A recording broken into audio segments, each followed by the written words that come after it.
Hello there, everyone, and welcome back to the Nintendo Select podcast. I'm your host, BoTalksGames, joined as always by the dinosaur exo-fighting, soon-to-be Barbenheim reviewing, Tucker Hazel. Oh, yeah. No, by the time this is uploaded, I will have already seen it. And I will also have had my hands on Pikmin 4.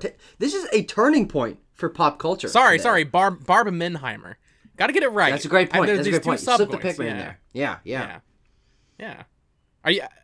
I'm not gonna see Barbie, but I do want to see Oppenheimer. Mm-hmm. Is this like you're not the gonna biggest see Barbie? day? Oh, you motherfucker! I'll see it. I'm not gonna go in theaters to see it. Okay. But is this the biggest day of cinema this year? You would say? In terms of like ticket sales and stuff. I mean, I don't know. Like, I think Mario coming out is probably a bigger Just deal. in terms of like hype, like as a moviegoer. Oh, sure. In terms of like film fans, oh, absolutely, because it's two big studio releases from two very big popular directors that are both. And it's just fun they're releasing on the same day. It's just silly. Just goofy. Yeah. It reminds me of when Animal Crossing came out the same day as Doom Eternal. Yeah. Oh, like absolutely. Very, very good point. Yeah, it's great. A great comparison to make. Yeah. Yeah. That was fun. How you been? How you been this week, Tucker? Oh, I've had a great week. I've been a little bit stressed because I'm prepping to start traveling. So I'm just like, trying to get my fucking ducks in a row, as the saying goes. Yeah. Of course. But otherwise, no, yeah, I've been playing some games. I've been taking it easy. I've been taking a lot of walks. Getting a lot of chores done. Today I went and rented a camera and got a sexy haircut. And got some crickets and some new fish. And it's like, I'm just like, it feels. I like doing chores and errands and stuff. It's very satisfying because I keep a list on my phone on like my notes on my phone. And I love just having it be basically empty. It's really satisfying. I'm bad about like having like daily tasks, but I prefer having like a physical thing that's crossing it out feels more satisfying. Because if it's just like my notes on my iPhone or whatever, that isn't as satisfying to me. I am chronically obsessed with the notepad on my phone. Let's get a live update. How many notes do I have? What's the Tucker like to-do list so far? I have 435 total notes. Are you serious? And some of these things are fucking long. What do you take? Like everything and anything. I would like to become a note taker. When I first moved across the country and like was on my own, I was taking notes every day, and I would just like literally write down every little thing that happened, basically like a diary, just like it wasn't like composed. Mm-hmm. So it's fun to go back to like 2019 and just see what the it'll just be like some weird thing of like ex coworker did this in the produce back room, and it was just some goofy shit, It's just fun like I think like oh yeah, gossip. Cool. Yeah, basically, I would write down little coworker gossip in there. It'd be fun. Yeah. How do you rent a camera? Is it like I went to a camera rental place and I rented a camera. They're just camera. And I'm like, one camera, please. And they're like, here's a camera. That's weird to me. No, but it was a little more complicated than that because I don't know what I'm doing when it comes to cameras. So I'm like, I need one that is good for video and in maybe low light situations and maybe not spend too much money. And I need it for a week. And maybe a lens. Like, there's a lot of steps. It was kind of stressful. How much does it cost to rent a camera?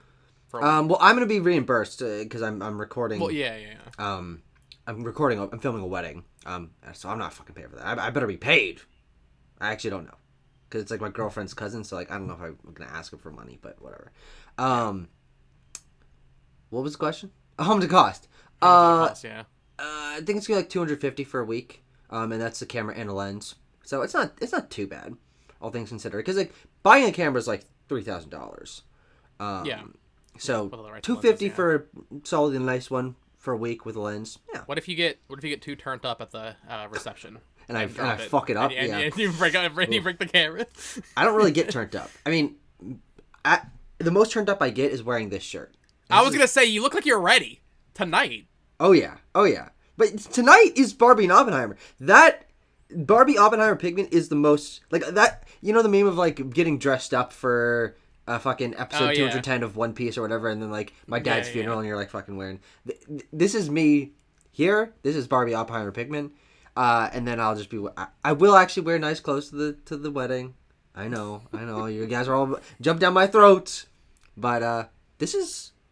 I haven't actually worn this shirt yet, but now this is one of my current favorite shirts. This is kind of nice. Yeah, it's very comfortable. It's just soft. I don't have any nice shirts. I just wear t-shirts, Tucker. I don't. Bo, I'm the exact same way. Have you ever seen me wear anything other than a t-shirt? No. And I have very few t-shirts. I don't own very many clothes because I do not give a fuck. I don't care. I don't think I've gained any new items in my wardrobe in the past 5 years. Oh, good. That's what it should be. Except for maybe jeans. Jeans, I go through jeans. Sure. Because I never want to buy a good pair of jeans. I don't. Do you like bust through them? Your thighs Occasionally. growing at an exponential rate? Occasionally, I would when I worked at Walmart specifically, just active all day long. The jeans would get worn down because I would buy Walmart jeans. And they're probably not the nicest. They're not the nicest. Same thing with like Walmart shoes.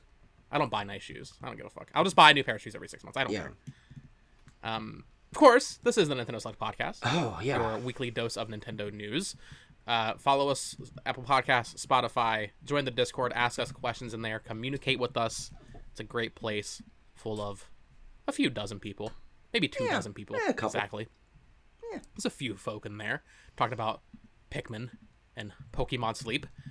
We do have 2 questions to get us eased into the day from one Abram Buhner. Oh, good. So the first question is not good. video game related, but then I'll take us into our first a little bit of news I'm going to talk about. Mm-hmm. So his first question, or let me just read what he said here. I'll ask 2 questions, one gaming related and one for a hoot and a holler. Start with the hoot and the holler. The infamous Tristan Tate, brother of the alleged sex trafficker Andrew Tate, recently said on Twitter that he hates music. The statement makes Tucker and Tristan Tate allies. Oh, never mind. Actually, it's cool. Tucker also hates music. Bo, are you also online with Tristan Tate? If you aren't, what sorts of music do you enjoy? I think I knew this about you. You're like video game. You're one of those video game music. Oh God, I am. Oh God, yeah, I am. And ideally nothing else. I just can't do it. I just plug my ears whenever anything else comes up. You're walking through the Walmart, they have the Walmart radio playing, and you're like, no, I can't hear this. Justin Bieber, no. Taylor Swift. No, I love music. I don't listen to anything super I would say the most popular creator I listen to is, funnily enough, Tyler the Creator. Sure. But it's a lot of alternate. What music you like? People always ask what genre of music you like. It's always weird to me because genres are such a widespread net. I guess it would be indie rock, alternative. Sure. But what the fuck does that even mean? What does that mean, Tucker? I have no goddamn clue, and I don't care. Listen, bands for it. It's like the Shins. I never even heard of half those words. Born Ruffians. These are all very small bands. Well, Vampire Week is pretty popular, but it's comparatively they're all small. Vampire Survivors? Maybe, yeah. I'm just trying to keep in the conversation, you know. Some folk music, AJJ, personal favorite. Joanna Newsom's great. You listen to folk music? What are you, fucking folk. 55 and live on a farm? Well, it's like a folk kind of punk music in a way. Funk. No, folk. It's not funk. Funk. Daft Punk's good. Polka. Death Grip's Polka. great. Are you a polka kind of guy? You listen to polka? Polka music? I don't listen to polka. I listen to some KKB. All right, top 10. Top 10 King Slider? Huh? I'm trying to keep in the conversation, man. I'm trying my best. You need to listen to music. My friend Caleb is a similar way where he just doesn't know. He just does not know how to listen to music, and I'm just I'm sorry, man. Good. He actually followed me on Twitter yesterday. I followed him on Twitter for a while, and he doesn't. Caleb, what the fuck's up with that, huh? Huh? Come on. He listens to the podcast. He tells me yeah, listen, I spent my day off listening to the podcast because these are 8-hour long episodes. Did I finally give a good enough opinion for? He's like, all right, maybe I'll follow you. I do remember when we had the whole Zelda debacle of you not beating Zelda games. He actually because I think I sent him the comment that guy wrote up. Is it really a debacle? And I said that to Caleb, and he was like, he hasn't fucking beaten Zelda any Zelda games. I was like, yeah. I have though. I have. I've beaten 6 Zelda games. You guys are just jackasses.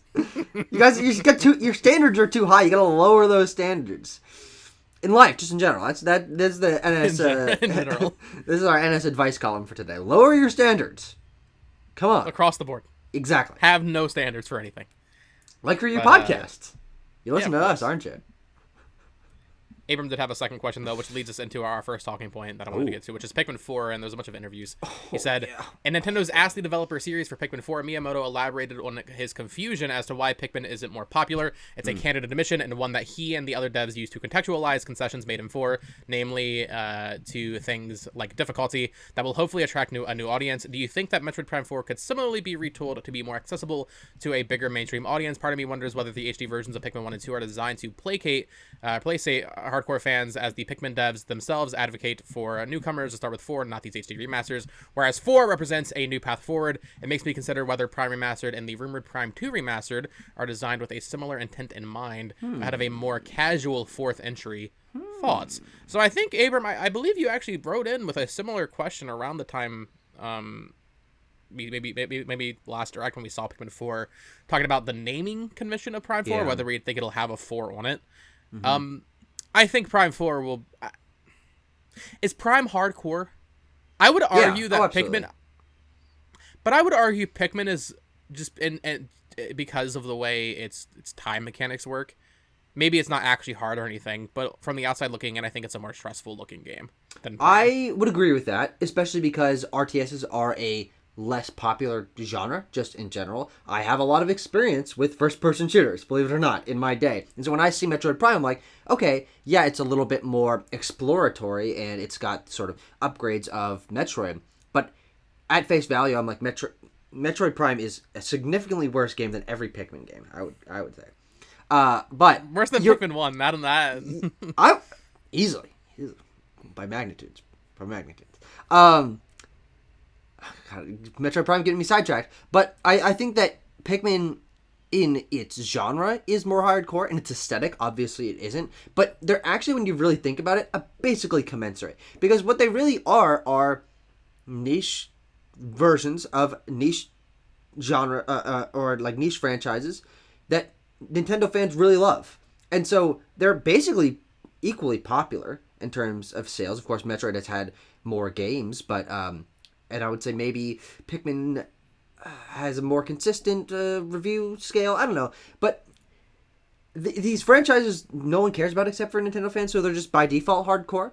And I think with the Switch, they're able to sort of break into more mainstream context. And I think that with Dread, Pikmin 4, and then Metroid Prime 4, I think it'll be as mainstream as the series has ever been. So yeah, some changes have to be made as like concessions, but I think it's just a good thing for the series. Make some changes, shift things up a little bit, and have it appeal to a wider audience. So no matter what you do in the future, you already have a bigger install base and more fans. Yeah, I think for sure we'll see more I don't want to say casual focus, but just like quality of life stuff that inherently makes Metroid Prime 4 more accessible than the other games. Like, it'll probably just tell you where to go at all times. Metroid Dread more or less does. So like stuff like that, that some people might not be happy with. Maybe the game won't be that hard, but I think that's the direction that every Nintendo game is going. Even something like Tears of the Kingdom, which is huge and most would consider a hardcore Nintendo game, it's still a casual game. And I don't know if Prime 1 through 3 aren't hard games, but I don't know if they fit that current Nintendo mold, that current Nintendo design philosophy. So I definitely think that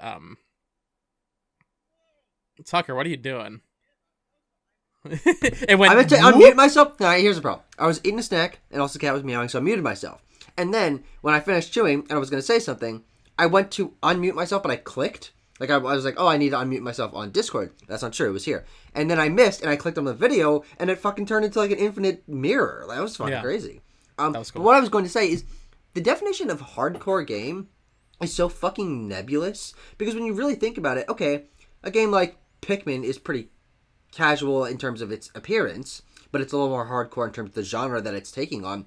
But also, the most casual games are pretty mechanically complex, all things considered. I mean, games like Call of Duty and Apex and in the sports games and stuff, like these are not simple games, and they're the most popular games. So from that regard, they're pretty casual. And then you think about even like the mobile casual games have a different emphasis on what they consider to be casual versus hardcore. I think Nintendo games straddle a really interesting line between being hardcore because people who consider themselves gamers highly regard Nintendo because of their design, because of their legacy.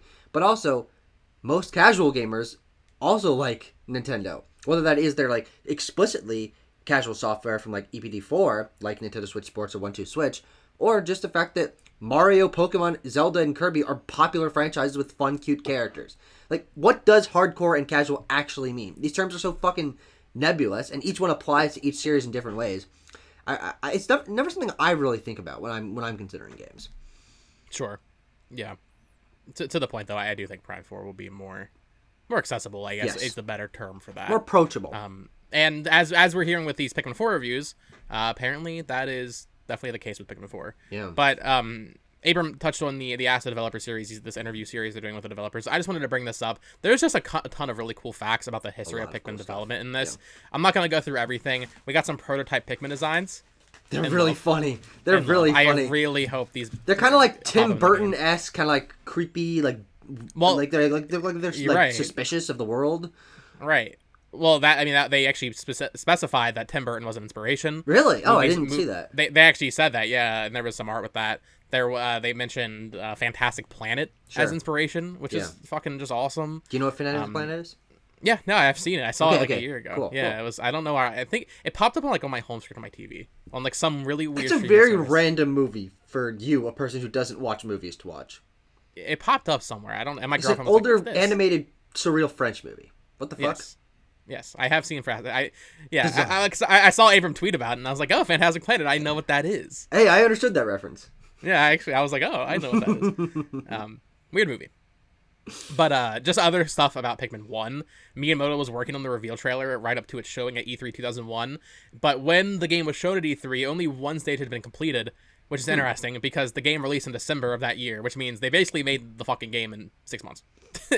Wow. Obviously, like, the base of it was there for E3, but, like, in terms of how many levels are in Pikmin 1, probably 5. Adding all that was all in the last couple of months, which is really interesting. And just goes to show how bad GameCube development cycles were. Yeah. But some really great stuff from the Ask Developer series. I highly recommend people go check it out if you are a fan of Pikmin. But speaking of Pikmin, the reviews came out. You DM me on Twitter the morning these came out. Oh, yeah. I'm not sure if this is the best reviewed Pikmin game, but I think it's at an 88 on Oh, actually, I don't... Let's double check on Metacritic the other ones. I want to say it's 1 point higher than Pikmin 3. Okay. This game got very good reviews. It's 1 point higher than Pikmin 3 on Wii U. Pikmin 2 has a 90 on GameCube. Pikmin 1 has an 89. Pikmin 3 is an 87. Wow, really? 3 Deluxe has an 85, which is stupid because that's the better version. And Pikmin 4, yeah. So, goddamn, Pikmin is just so consistent. The range that yellow Pikmin there at 69. Well, yeah, that's true. Doesn't count. But like all the mainline games are within like a 5-point range. That's nuts. It would have been nice if it hit 90. Not that the score really matters. Yeah, no. But because what that really means is that most people gave it a 9 or 10, and that some people gave it an 8.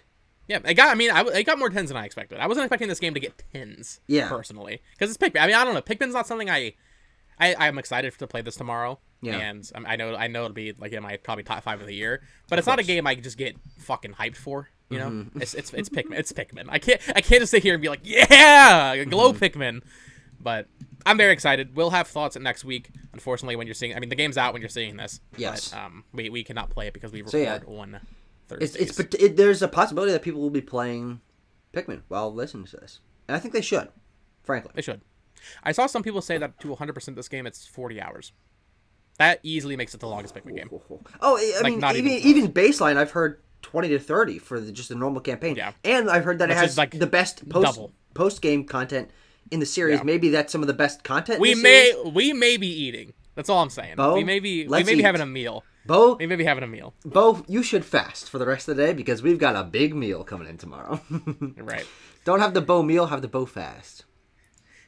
I was planning on beating this game in one weekend, but I don't know if you did say that. Yeah, no. I don't know if that's happening anymore. I thought it'd be a 15-hour game, but if it's 30 hours, then I will. And especially if you want to be slow and collect everything in 100% areas and really make sure you're like soaking in everything. I mean, upwards of 30 is fucking nuts. But I'm kind of ready for that. And I actually think that, again, apropos of basically nothing, all the experience that we have with this game is within the first few hours of the demo. Making Pikmin a more substantial, longer experience with, obviously the game has a little bit greater focus on story and characters and stuff.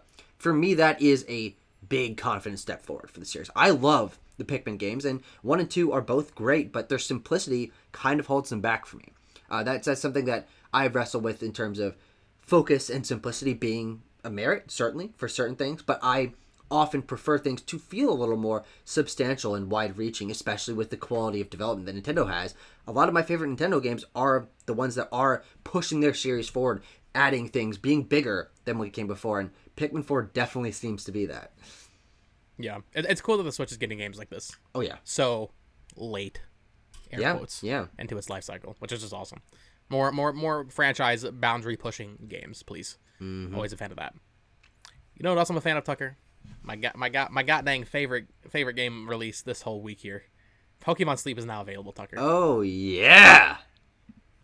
It's available worldwide. We're just gonna go and talk about our thoughts on it now because we both got one good session in last night, of course. One good sleep. We got one good sleep in. I figured we'd talk about this now instead of saving it for what we're playing. I didn't get apparently good sleep. Pokemon Sleep told me I'm a fucking jackass and I get shitty sleep. And I slept apparently for 3 hours. 3? Well that's worse than me.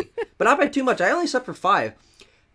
I somehow ended up falling asleep at like almost 1, and then I just wake up at 6:30, and I never even like put that 2 and 2 together because usually I'm like, okay, I wake up, I feel pretty rested, I'm glad I'm waking up early, but it does mean that I'm getting less sleep than I used to, but I don't feel like I am because I wake up at 6:30, but I didn't used to. I used to sleep until like 8. Pikmin Sleep. I love how your review of Pokemon Sleep is just you talking about how you don't sleep. Apparently. Well, I know, but I never even really realized. The game has actually like taught me something about myself. And yeah. I have no idea. This game, I mean, it's so fucking bizarre, man. I can't really see myself wanting to actually use this for like a week as like a funny bit. I might buy the Pokemon Go Plus. Don't! Just as a collector. But also, we talked about last week, I said there's Pokemon Go functionality. That's why I thought that. That's absolutely the connection I was making, because they made this product and it has Pokemon Go's logo on it, but it's not. I guess you can use it as the Pokemon Go Plus when you're walking. It's fucking stupid. Yeah. Wait, what does it do for sleep? It just does monitoring? This is crucial, and this is why I actually might buy it, because I didn't realize that you literally have to you have to go into the app and then press a button and then go to sleep. Yes. And then it dims the screen. You have to activate sleep mode or whatever. There is zero chance in hell I'm doing that. Wait. But of course the you Pokemon have Go to do Plus. Wait, why would you think you wouldn't have to do that? Because then your phone would just be tracking you all the time, and listening to you all the time. You have to have the app open. You have to have. You also must not watch the fucking trailer, because the trailer explained that. Come on, keep the fact that you have to leave the app open is asinine. That's insane. Yeah, it does mean that the hour thing on my phone, every week, it's here's how often you were on your phone. Yeah, no, it's gonna be so fucking inflated. Yeah, I'm not doing that shit. It doesn't count it because the screen is technically off. I don't like it. I don't like having to go to, because I shouldn't do this, but I'm on my phone a lot when I'm falling asleep. Yeah. Normally I fall asleep while watching a YouTube video on my phone. Oh, absolutely. So I'm not fucking clicking on Snorlax, go to sleep, and then they tell you to place your phone face down on your bed. I'm not doing it. The Pokemon Go Plus alleviates that, where you don't even need to use your phone. It just it tracks it on the Pokemon Go Plus through Bluetooth or whatever, and then I guess you press a button on that, and it's a whole separate thing, which would be kind of nice. It transports the data. I don't see myself interacting with this much more than I already have, to be completely honest. I might give it a few more goes. There is, I tweeted this out, I cannot believe how much they're charging for this. There's a monthly premium thing you can buy that gives you more sleep points. What? It's $10 a month. Oh, I saw some $10 a month for Pokemon I saw some Sleep Premium. in-game That's microtransactions. I am surprised there's microtransactions, period. I mean, I expect it just from it's a mobile game. Pokemon Go has microtransactions. A mobile game application. But when you think of a Pokemon Sleep Premium Pass that gives you more sleep points to level up your sleep styles or whatever the fuck, $10 I think is a bit egregious. That is the price of Game Pass. It's true. It's true. Only Game Pass Core, the new thing, but that's too much. That's $50 for 6 months. There's a 6-month plan. Please don't buy that. Don't support that. That's crazy. It should be I would maybe even understand $3 or something a month, God. but holy shit. Remember when we used to get good spinoffs? I mean, I think we've talked about this a little bit, but I didn't love a new Pokemon Snap, but it is a good game. That's really one of the only substantial... It's a quality game. It's one of the only substantial spinoffs we've gotten in the last Before that was 6 Pokken? Years. Jesus crazy. Christ. That was in 2016. Shit. Yeah. Hey, we're getting Detective Pikachu. Oh. We sure are. Oh, God. Oh, dear. Looks like your helper Pokemon are a bit weary. I don't care. I don't give a fuck. Professor Neroli. It was also funny Because Is it neroli a type of tree? Don't they always do trees still? Neroli? I don't think they do that It is. anymore. Neroli tree. Yeah. Oh, Neroli really? oil is an essential oil produced from the blossom of the bitter orange tree. Yeah? What are the Gen 9 professors' names? Uh, They're like past and future theme. It's like oh, Turo. yeah. That's like those aren't those Sada aren't and trees. Taro. No, wait, no, they are. Yeah. I think they are. Sada Are they really? tree. No, wait. Hold Yeah, on. I don't think that's- Hold on. I think- Hold I on. Do think not seem to be you- named after trees. Yeah. Oh, because it's like Learn your Turo Pokemon is like facts. future. Right. In yeah. some way, Sada probably the Japanese translation. Yeah, it's something for past. Yeah. Yeah. Oh, that they really. I didn't even really realize that, but that is, I think, the first time, because even most, if not all, the spin-offs have. What's Gen 8? Who's the old lady? The professor. I can't even picture her. Because She's like a grandma, X and then and she's Y- got X and Sonia. Y- Sonia's her granddaughter, but they have the last X and Y name. is Sycamore. Sycamore, Obviously a tree. and Kukui, and then who's the Gen? Yeah, Just the goes Gen to show 8. how memorable Sword and Shield are. Yeah, Pokemon Sword Professor. Hold on, we're doing a little on the ground research here. Magnolia. Okay, yeah, and that's a tree. Yeah, Professor Magnolia, and then I ain't never heard of no Magnolia tree. you don't know what a Magnolia? Are you fine? Are you Fine, fucking with me? this is a bit. Oh. I'm lying. Hmm. It's obviously. the Kim. tree. I don't know. Look, here's the thing. You were homeschooled, so frankly, I don't know what you know. I don't even know if you've been across the block. Okay. That's fair. Yeah, I deserve that. One last quick news story before we talk about what we're playing. This is gonna be a shorter episode, by the way. I don't think we said that.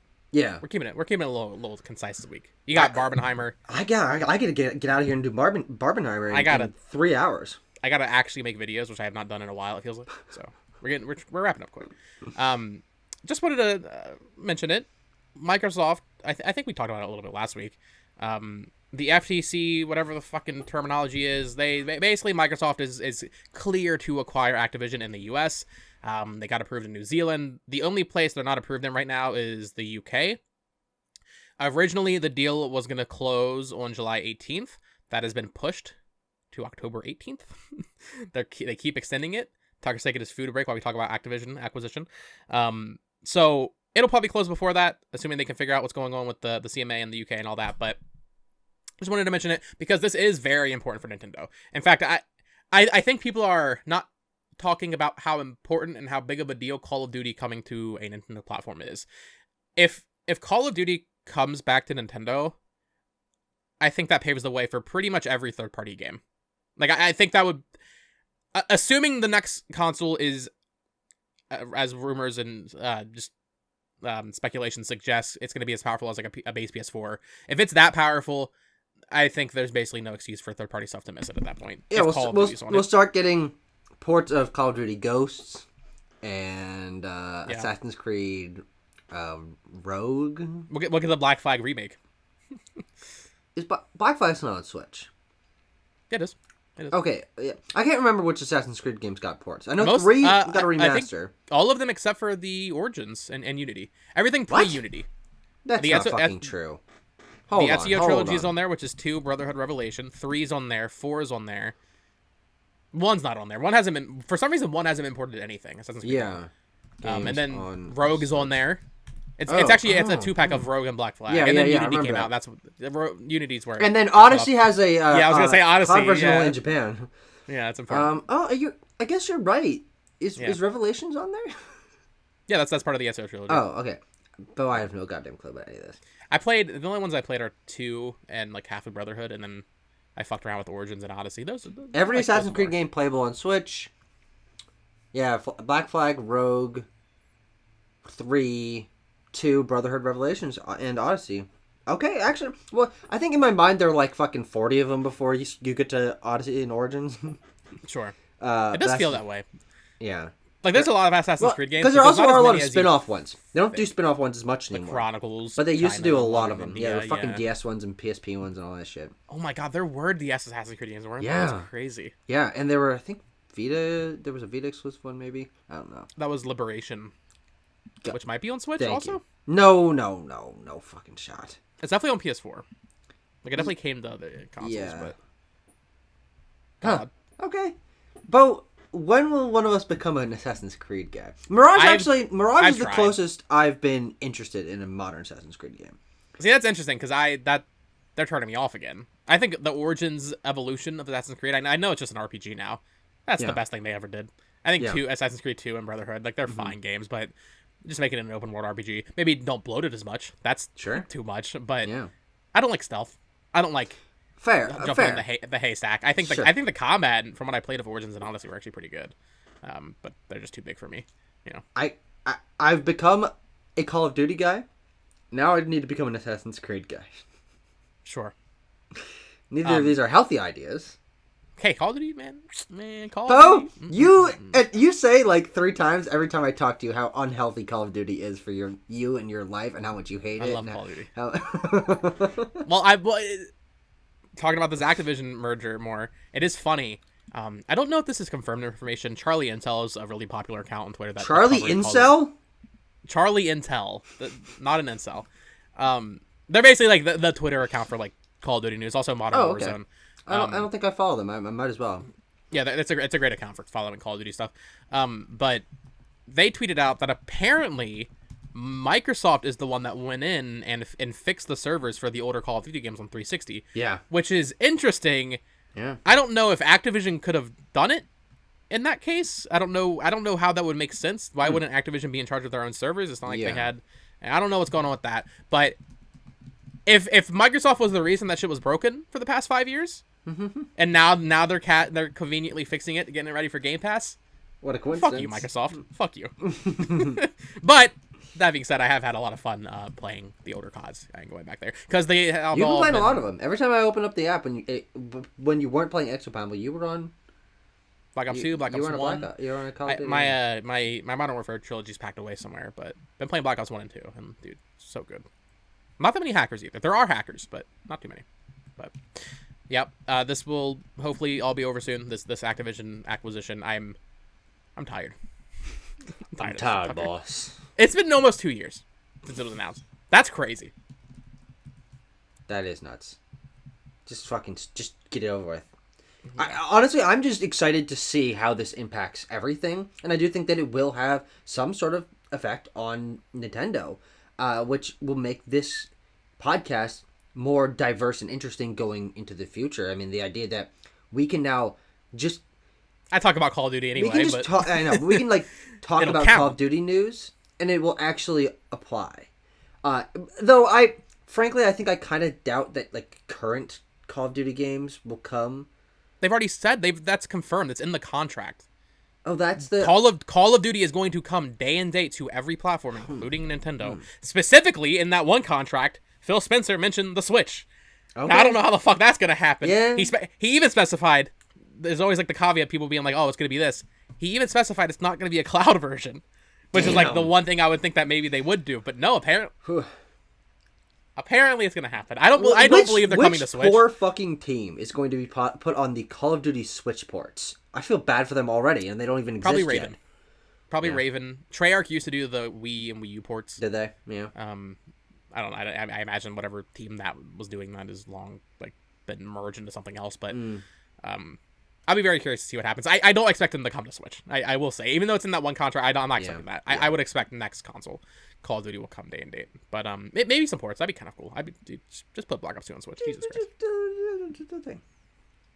Let's talk about what we're playing.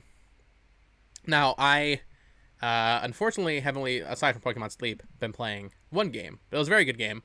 Do you want to talk about that first, or do you want to talk about what you didn't write down what you've been playing? Let's get your other stuff out of the way first, and then talk about our joint game here. Yeah. The only other games that I really put any time into over this last week, because I got to talk about a bunch of fun, dumb Sony horse shit last week: Pursuit Force, Kinetica, and Twined.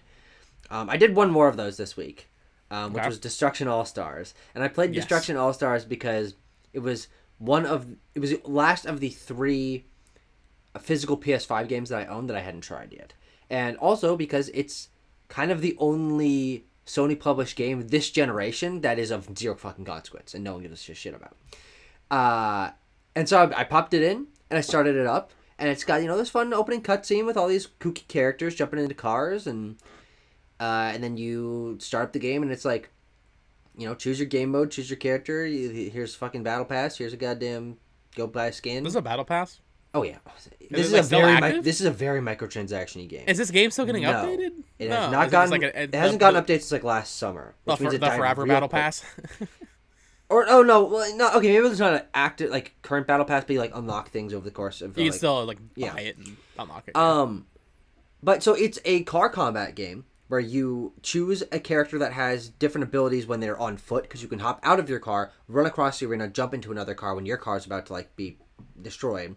And that idea, pretty interesting. Kind of have a hero game like Overwatch or God forbid Extra Primal, a kind of idea where you've got these fun characters with different abilities, and then you just jump into a car, you are driving around, you flick the right stick forward to ram into another car, or flick it sideways to like this side bash, and let me tell you, the controls and the physics and the haptic feedback are great in Destruction All-Stars. The cars feel weighty. There's a really nice rumble to it. You have this like handbrake that activates when you press circle, and honestly, it's really fucking satisfying to like drift and stuff. But that's really all the game has going for it, because otherwise it's like you got like a couple game modes and most of them aren't really that good, and the matches don't last very long. The characters don't really do anything because you're in the car most of the time anyway, and you have to pay. And this I think is the worst thing. You have to pay for the single player content. Yes. Does that make any fucking sense? You own a physical copy of the game. I own a physical copy. Some free thing, yeah. Well, I own a used physical copy, and in the case is a sheet of paper that says it comes with the code for the first 4 chapters. Only the first 4, so it's still not even the full thing. I don't think so. No. And you have to either pay for them with real money or unlock them with in-game coins, I think, or maybe it's only the premium currency. I can't remember, but regardless. I mean, if there was like a 4-hour campaign, I would have beaten Destruction All-Stars already. But as it stands, buying the single-player content and the game being dead already, and the game modes not being very interesting, and most of the game being like menus that are upgrade, like fucking customize your characters and buy goddamn skins, it's a really concentrated example of like everything wrong with modern monetization strategies, and all applied to a just underwhelming, forgettable, why the fuck did Sony publish this game? And it's sad because the combat idea is interesting and the physics are great, but why does everything else around the game, except for like the core moment to moment, it feels good to play, why does everything else suck so fucking bad? Yeah. Bizarre. Do you have a PSVR, Tucker? No. Like a PSVR 1? Did you ever have one or mess with one? I've never had a VR unit. Except for Labo. Of course. Classic. Labo VR. And I only ever built one of them. I only ever built the gun one. I just did, the gun one. The blaster. Yeah. Yeah. I'll do that hand motion. I'll build your Labo blaster. I played. I got PSVR 1 at launch, and Destruction All Stars I also played when it came out, because I think it was free on PS Plus the month it came out. Mm-hmm. This game reminds me very much of a PSVR game from Guerrilla called Riggs. Sure. It actually is like a pretty cool concept for like just a Sony random new IP first party. Well, in this case, I mean, Destruction All Stars is second party. It's Lucid. Yeah. But just like a new multiplayer game. But then there's just nothing in it. There's no personality. I think the biggest issue with Destruction All Stars, because like you said, the actual like mechanics and like the physics or whatever, it feels good. Yeah. Is just the lack of identity. Yeah. Which is it's funny because they try so hard to have identity with like the quirky kawaii like cat. Yeah, like motorcycle mask, luchador guy, but it's just I'm tired of the epic Fortnite clone. It is. It is insane. Fair Games. I think it's slowing down a little bit, but well, hey, we got Foam Stars and Fair Games both announced in the last. Fair Games doesn't look like this. Fair Games is very Ubisoft Epic Core fucking. Well, yeah, it's Ubisoft. At least the characters look a little bit more realistic. I associate them very strongly. They have the quirky look at my Watch Dogs 2 smiley face. Yeah. Dead mouse mask or whatever, but marshmallow looking ass thing. But I don't like Destruction All Stars. No. It was boring. No. I played it for like an hour and I was like, okay. They originally were going to charge $70 for it, Tucker. That's true, and I would have bought it had they done that. Because PS5 don't admit that. Don't say that on the internet. PS5 everyone launch. knows. You got your Demon Souls. You got your. There were enough Astro's great Playroom. games at the launch of the PS5. Most notably, Sackboy, the best PS5 launch exclusive. I'm not joking. Big Adventure's good. I mean, hey, Sackboy, honestly though, the PS5 launch lineup looks kind of goated. I mean, Demon Souls, Miles, Astro, Godfall. Well, there's some shaky third party stuff, but even Godfall wasn't even bad. Even with like Bug Snacks, like if you put Bug Snacks alongside Demon Souls, Miles, Astro, and Sackboy, sure, fucking great. I like or am interested in all those games. So the fact that they delayed Destruction All Stars out of that means that there wasn't like one shitty fucking knack ass launch game. Sackboy may be one of the most underrated platforms of all time. Sackboy Adventure is very good. I think I genuinely like 2 or 3 hours of it, but I finished it. I didn't 100% it, but I think that game's comparable in quality to 3D World. Like that's how good I think Sackboy is. Sure. I really like that game. I hope Sumo Digital does another one. Mm-hmm. This is a Nintendo podcast, and we just constantly talk about Sony games and how much better they are than Nintendo games. Metroid Prime sucks. Well, how about Bo? How about we talk about an Xbox game? Okay. Because I talked about how I wasn't really digging Halo 3 last week. And then I finished Halo 3. I don't dig Halo 3. And I realize in retrospect that all of the times that I've played the other Halo games, except for Infinite, which is a game that I genuinely enjoy, I've rationalized them in terms of like my ratings. I'm like, okay, everyone says these games are really good. They're formative for the industry. Halo is iconic. It's the most important brand and IP to Xbox, one of the big major players in the industry. And I've always been like, okay, even if I'm not enjoying it, it's still a good game. And so I should give them positive scores. Both Halo 1 and 2, I gave both 7 out of 10. And then I played Halo 3. I think those are fair scores. And as I was playing through Halo 3 and realizing, I don't really like the gunplay. I don't really like the level design, or I don't really like the pacing or the story and or the characters. And I'm like, wait. I don't like any element of this game. Like the concept of Halo is okay. There are a few things. The concept of Halo with like the fucking big rings in space, that's awesome. The scores are very good for all of the Halo games, and it's got nice art direction, all things considered.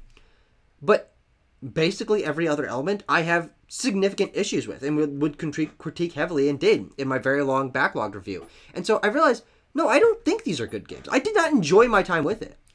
And especially going from Halo 3 to a game that I did really enjoy, Exoprimal, I realized in retrospect that no, I shouldn't be rating this as a good game because I did not enjoy my experience with it. In Halo 3, I had the fucking like full playthrough up on my computer, and I was like scrolling through like, God, how fucking far am I in this? Like, oh my God, what the fuck do I do here? Like, I was just slogging through this game and getting frustrated at ostensibly every design choice and moment. And I'm like, no, this is not a good game to me. I'm going to give it a negative score. And in retrospect, because I still do think 3 is the best out of the 3 original games I've played, I'm going to lower this other scores for the other games. And so now I don't have any of them at a positive score because I don't enjoy Halo and I don't think the games are very good. It was sort of a come-to-Jesus moment for me. Well, I was going to say, was playing and not liking Zelda 1 the thing that like really broke you mentally, perhaps? Because you realize, you don't... It's allowed for me to give a negative score to you were like, okay, I understand that this may have been formative, but I don't give a fuck, Yeah. And you're like, okay, yeah. I can start applying this to other games. Maybe. That might be true. Yeah, I've only finished Halo 1 a couple years ago, and I played Halo 3 growing up, and I've dabbled with all of them through the years on the Master Chief Collection. Halo 3 multiplayer, though, I played a lot with my brother back during the 360 days, of course, with at the same time playing like Modern Warfare 2 and Black Ops 1 and stuff with him. Yeah. I agree. I don't think Halo is very good. I've never thought it was very good. It was a slog for me to get through Halo 1, and I think a 7 is fair for that game. It clearly did a lot for what an FPS is on console. Yeah. The music is definitely the highlight of the series, but I don't care about the story, and specifically the most important thing in FPS, it's like with platformers, the most important thing is game feel. Yeah. I don't think the gunplay in Halo is good. I agree. I don't think Bungie, people always say Bungie is the master of their craft. I don't think they are. No, I don't agree. I think most other FPS games, especially in a multiplayer context, feel much better to play than Halo. Sacrilege. I would rather play the Doom 2016 multiplayer. Yeah, I think I played that like one enjoyed time. that. I enjoyed it. But It was Doom just has a Halo heavy, clone. meaty combat, and I think for me, the realization that I wasn't enjoying the combat of Halo was mostly just how floaty and unsubstantial like every move I make feels. I mean, people talk about the sandbox nature of and the freedom of Halo, and I'm like, I don't care because I just want to go through the levels. So I'm not like just like, bopping around like, oh, this is so fun. I'm fucking shooting all these things, but like. I don't think almost any of the guns are fun to use. Like I was playing on easy because I play every game on easy, and it's not a criticism of Halo 3 in particular that I didn't have a very fun easy mode because I think I had more fun playing it on easy than I would harder difficulty. But every gun I was using, even on easy, did like basically no damage to anything bigger than a grunt. Like a grunt I could kill in a couple hits, and it's like okay, that's fine. But if I'm fighting anything bigger than that, those dumb motherfuckers with the shield, like the little spikes, or the elites, or the fucking I don't know, all the other stuff. Everything takes so many hits to kill them. Like I feel like I'm not doing anything. And my jump is so floaty, and my pistols feel like they're fucking shooting white spaghetti. I'm like, I don't care to engage with this. It's just not satisfying. It's not gratifying to actually engage with the combat until I get a melee weapon that kills something in one hit. And I'm like, yeah, this is fucking awesome. I got the goddamn gravity hammer. I'm slamming it down on the motherfucker and killing him in one hit. I'm like, that was the only time I had fun with the combat. I think the gunplay is weak in Halo, and it feels very weightless and unsubstantial. Yeah, I would need to play them again. I remember, I do remember liking the pistol in Halo 1. I don't know what those called, just like the regular like base pistol. Yeah. I remember thinking that felt good, but the feedback you get from hitting players or just enemies isn't great compared to other FPS games. And I to be fair, I'm looking at Halo more from a multiplayer lens, whereas you've only played and interacted with the single player. Although I think our experiences are still pretty similar despite that. When I was a kid, I thought the Needler was the coolest shit. It looks awesome. And I remember loving it when I was a kid. And then I remember playing through Halo 1 and playing around with the Master Chief Collection a couple years ago and thinking, wow, this is one of the worst things I've ever used in a video game. Even really do? It's cool. It looks cool. Yeah, but it looks cool. For being one of the most iconic, I would say, Halo weapons, kind of dog shit. Well, I think almost all the like Plasma Covenant stuff is bad. The Plasma Pistol sucks. I mean, maybe I'll have the plasma rifle's okay. In fact, that actually might be my favorite projectile weapon because it's got a nice charge up time and it does some good damage. I don't like the way grenades like come out and just kind of bop around. I don't fucking like Halo. I don't like the way any of it feels. Like the way you throw them, it's like you said, it's all very floaty. Yeah. I don't know how quite to explain it. You will never download it and do it.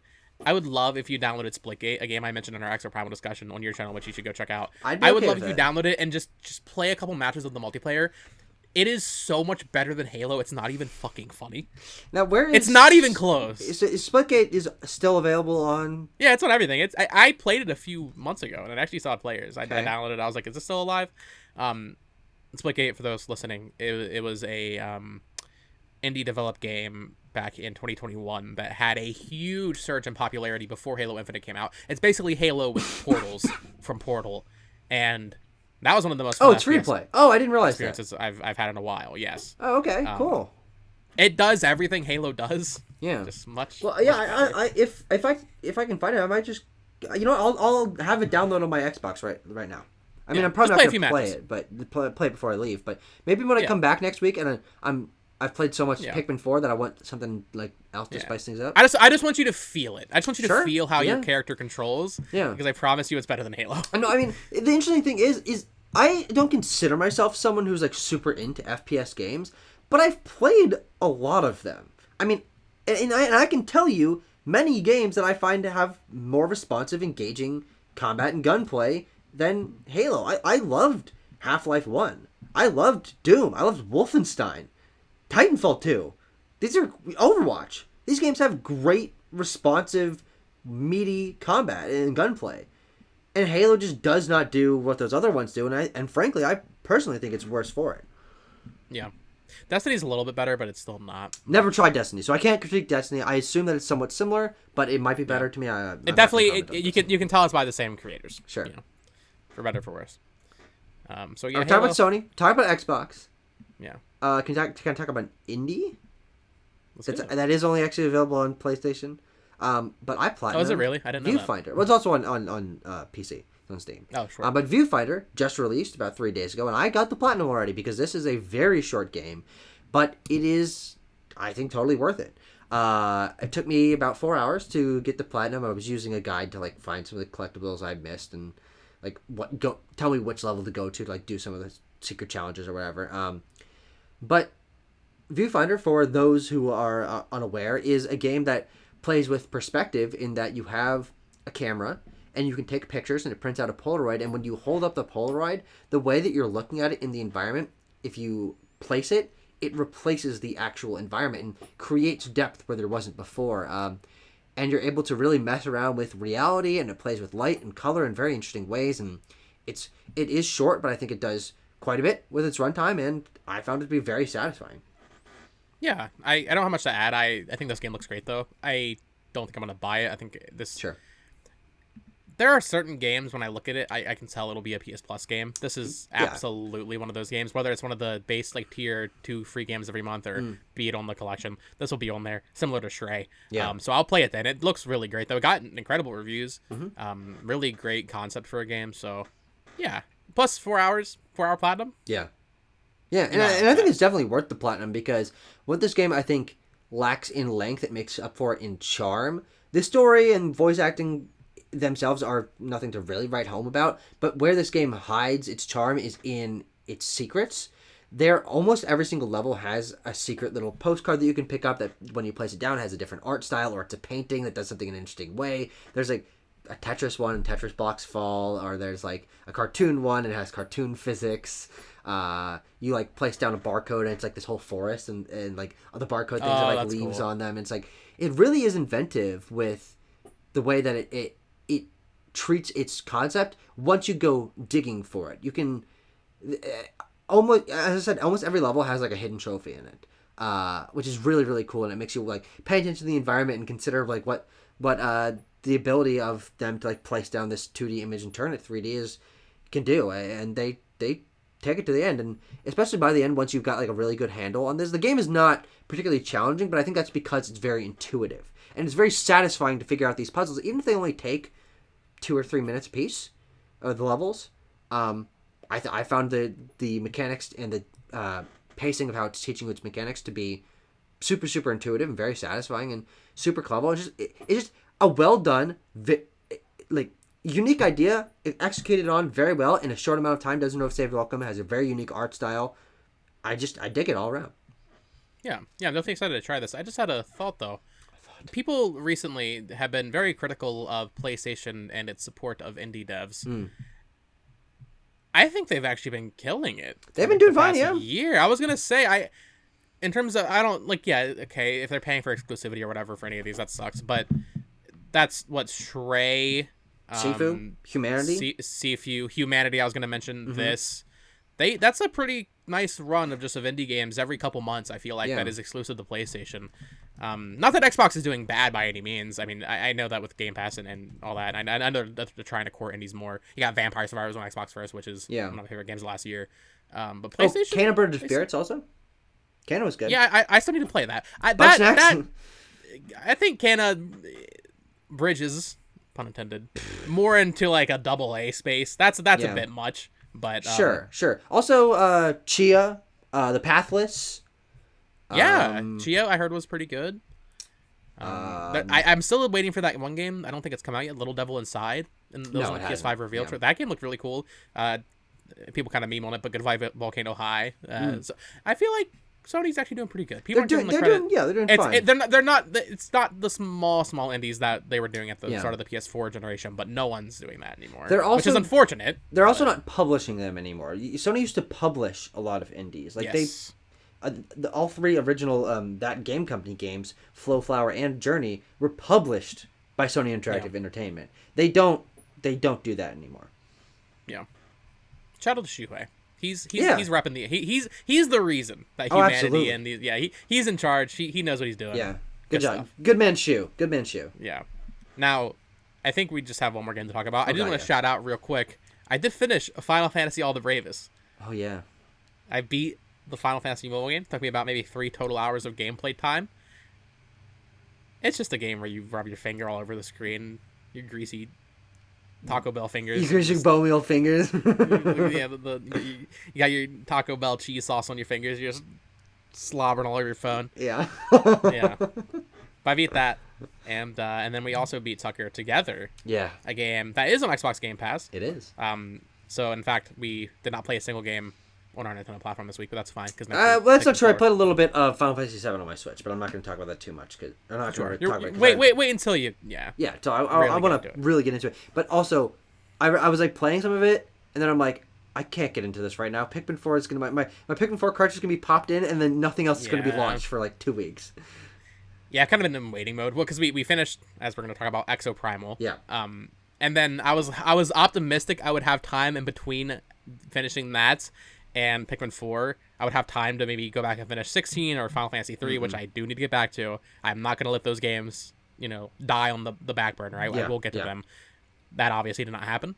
So hopefully I will have time to play some of that next week. But we also had a busy work week. The bins were fucking popping off this week. So I don't blame you for like having a hard time finding some games to time to play non-Exoprimal games. It's so sad when I have to work and not play game. Yeah. It's rough. But Exoprimal, Tucker, we did a full discussion on Backlog Banter. That's like almost an hour long, I believe. So. And hey, it's fucking popping off. The Final Fantasy 16 video that I did with Andrew only has like 20 views. Exoprimal already at 134. That's because it's a better game, Tucker. And then we're a popular game. You set me up for that one. But yeah, so go watch that for our fully in-depth thoughts, but we do want to talk about it here. Exoprimal, of course, new IP from Capcom. Some of the developers behind Monster Hunter specifically, I believe, is what's going on here. This is a PvPvE dinosaur exosuit fighting game where you basically race an enemy team of 5 players to do objectives, and then at the end of it, you end up fighting each other in a more PvP traditional setting. It'll be stuff like Payload from Overwatch or Domination, where you control points, or can't believe Overwatch invented payloads. More or less. TF2 doesn't exist, Tucker. Actually, apparently, remember, I heard that TF2's getting shut down. Like the servers are ending today. Like it was that. No, it was like last week. They just added new maps. Wait, am I losing my I think you got mind? baited, Tucker. TF2 had its biggest day ever last week.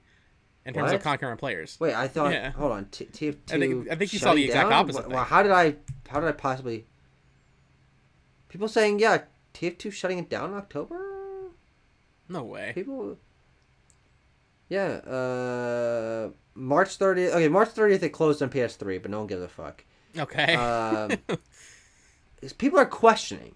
Maybe that's what I saw. They just added new maps for the first time in like 10 years, so I don't think it's going to happen. All right, my bad. I was a little bit sad when I read that. I'm like, I don't really play TF2, but that's a... but then it turns out I was wrong. Is Artifact still going? The Dota card game? Is it? Does Valve shut stuff down? Artifact. They may not release games, but I feel like they just let it Ricochet. I've never played Ricochet. I think I probably own it because of a fucking... I don't even know. What is Ricochet? It's like an old Valve IP. Oh. It's like a fucking puzzle action. Yeah, I don't really know.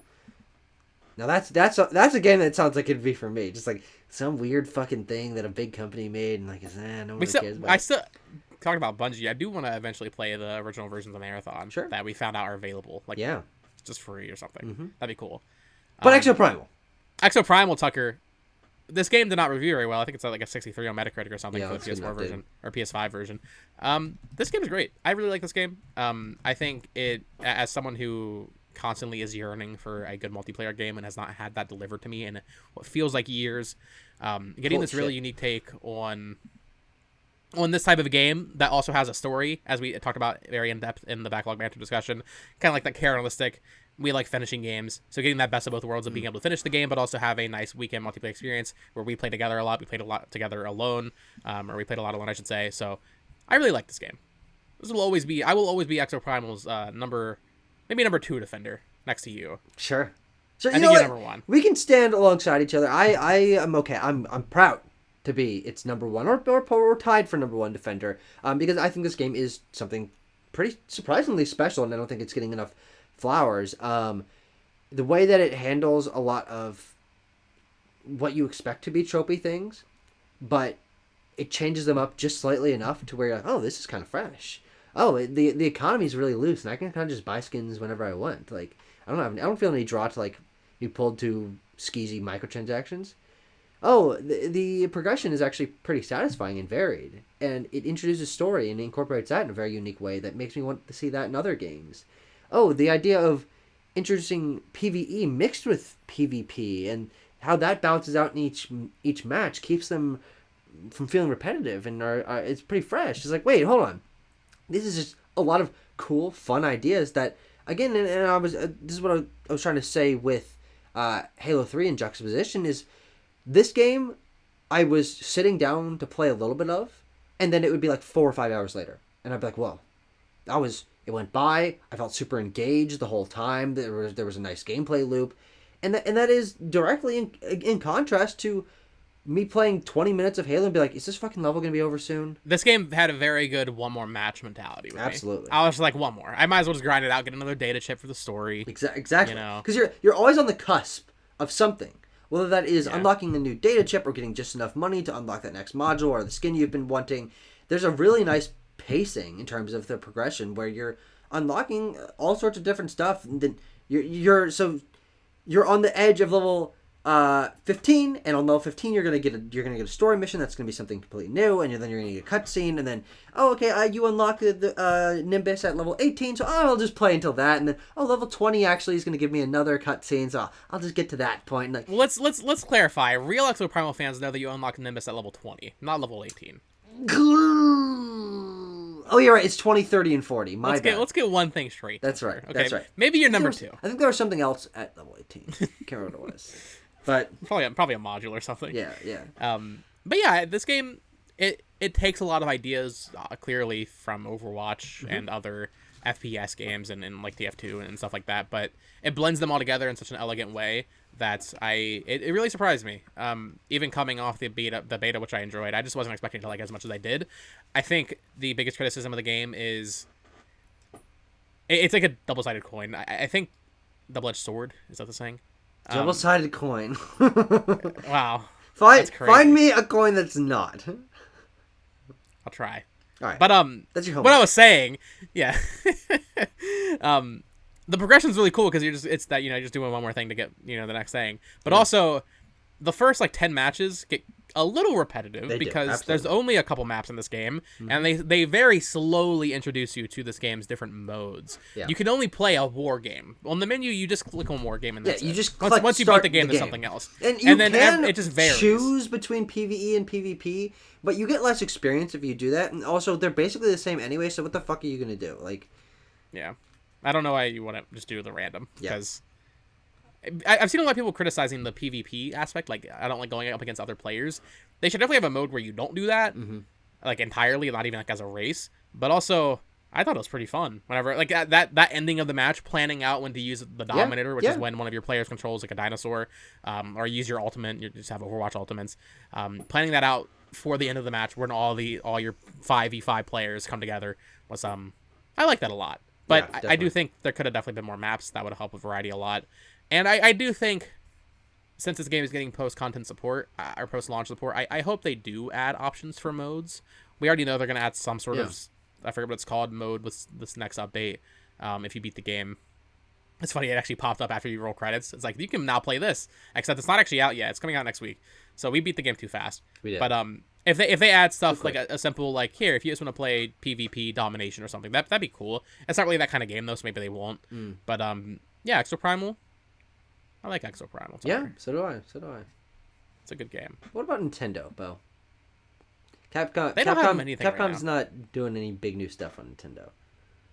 There was that rumor like 2 years ago in the Capcom leak of a Capcom or a Resident Evil exclusive Switch game, and that still does not surface. I would shit my fucking pants if that happened. Now it was I'm rumored, a Resident Evil fan. It was rumored to be essentially Revelations 3, and that was like 2 years ago. And everything else in that leak has come to fruition. Dragon's Dogma 2 was in that. Resident Evil 4 Remake was in that.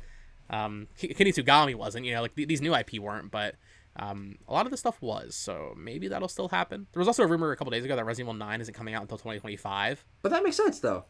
It does make sense, but in that same rumor, the person said, or whoever, I didn't know the fucking click the link. Apparently, they were saying like there's gonna be another big Capcom in 2024. It's Monster Hunter World 2. Yeah, guys, come on, let's not beat around the bush here. And probably, I guess, maybe Kinitsugami next year. Also, could be Devil May Cry. No, we couldn't. Why not? The fucking combat director did Final Fantasy 16, and then I'm pretty sure most of the brunt of that team is doing Dragon's Dogma. Which is that true? Okay, I didn't know that. I believe it's like the same general group. So Devil May Cry probably on the back burner for a little bit. Okay, all right. Maybe not though. Yeah. But it's probably Monster Hunter. And I've never given a Monster Hunter a genuine shot, but I'm totally fucking down. I'm so goddamn down. Yeah, I tried to get into Rise. I played a lot of World. I finished World's like main campaign. I should give Rise a try. And I played a little bit of Rise. It's one of the most technically impressive Switch games for sure. Yeah, that's what I've heard. But also it's on PS5 now. So is it on Game Pass? That might be a Game Pass game. I think it was on Game Pass. I think it might be. I think that was a Game Pass game. Monster Hunter Rise game. Sucker's like, I'm downloading game. No. Wait. Included with Game Pass? Awooga. Yeah, but I feel like at this point you might as well wait. Because getting into a Monster Hunter game, Tucker, you don't make big commitments like that. That's a 100-hour commitment. Abram beat Rise in like 40. Yeah, if you're a little bitch. No, that's probably that. I think World took me like 50. Me, right here, little bitch. So yeah, but hey, you are a little bitch, and 40 hours is a lot for you. So I don't know if you can handle that. Not for especially for Monster Hunter Rise, especially if you're playing it alone. These are. No matter what, you will always have more fun if you're playing with friends in Monster Hunter. Absolutely. I don't deny. Disagree. Maybe when World 2 comes out, we'll play it together. Sure. Oh, absolutely. Yeah. Yeah. What if Capcom has on fucking Game Pass? God, Capcom's got some sort of Game Pass thing going. Yeah, the Kinitsugami game is on Game Pass as well. Huh. Kinitsugami is so fucking hard. Do you think Xbox is quaking in their boots they didn't get Pragmata? No. Do you think they're like really upset? Like, damn, we got. I'm quaking in my boots that I don't have Pragmata right now. That Pragmata's PS5 exclusive, I believe, actually. That seems that sounds accurate. Yeah, let's. I'm sorry, I don't know this. I'm the world's biggest Pragmata fan. That sounds like a PS5 exclusive. Pragmata PS5 games. No, everything. Yeah. Oh, weird. Okay. Capcom, keep doing what you're doing. Exoprimal 2. Please keep doing what you're doing. Get it cooking. Exoprimal 3. Get a Exoprimal the movie. An Exoprimal cartoon would go kind of dumb. I'm not even joking. I feel like if this game had sold a little bit better, reviewed a little bit better, in 10 years we would be hearing like one of those. It's one of those things you just always hear about video game movies that never happen. Yeah. Exoprimal movie now in development, and then it would just never happen. Dwayne Johnson. We're getting FNAF. We got Tetris finally. Yeah. So maybe Minecraft movie coming out. Is that filmed? No, they're working on it. We still don't know what it means though. It's Jason Momoa. Yeah, is he Steve, or is there a cartoon Steve with him? Does he get transported to Minecraft? Is it just a survival movie? Promise you, this is an isekai, like getting transported into another world. I promise you, it's the Mario movie. He's fucking Jason Momoa is doing his Aquaman shit, and then he gets transported into Minecraft. And he's like, why is everything blocky? Holy shit. I am scared. I'm scared, bro. FNAF movie, like, that makes sense. Yeah. Whatever. I'm genuinely terrified of a Minecraft movie. It's going to be so weird. It's going to be so strange, dude. There's no way they don't... I'm not going to say there's no way they don't fuck it up, because, like, it could be fine, whatever. It's probably not going to be, but that's whatever. There's no way it's not goofy as hell, though. Oh, good. I look forward to that. Day one. I will get my Fandango tickets. I'm excited. That's like April, isn't it? That's coming out. No, it's not next year. I'm pretty sure it is. No, I don't know. No. Which is why I was asking if they filmed it yet, because I'm pretty sure it has a release date for like April 5th or something. It's like April 6th. No. 2025, bro. April? Yes, April 2025. Okay. Well, I was right. Basically. I was basically right. A whole year off, but you had the day right. I thought that seemed way too soon. Yeah, I was like, no, you're fucking, no. It's fucking they're filming it, and they're fucking editing that shit in like 2 months. That's probably all it needs. You haven't been playing anything else, have you? Are we good on what we're playing? No, we're good. Okay. Let's get into some news, or in this case, we have 2 rumors. So, the first thing, Tucker, I want to talk about, I just want to address this. Saw a lot of people making videos about this. I don't know if you saw this. Click the link if you haven't in the doc. There was this very clearly just a fan mock-up created of a Switch 2 in which the Joy-Con had been rounded, and the Switch console itself just looks like an iPad and like a docking station, and like it has like the like fancy UI you see from people's fan UI mock-ups. For some reason, over the course of the past week, people actually started thinking this might be real.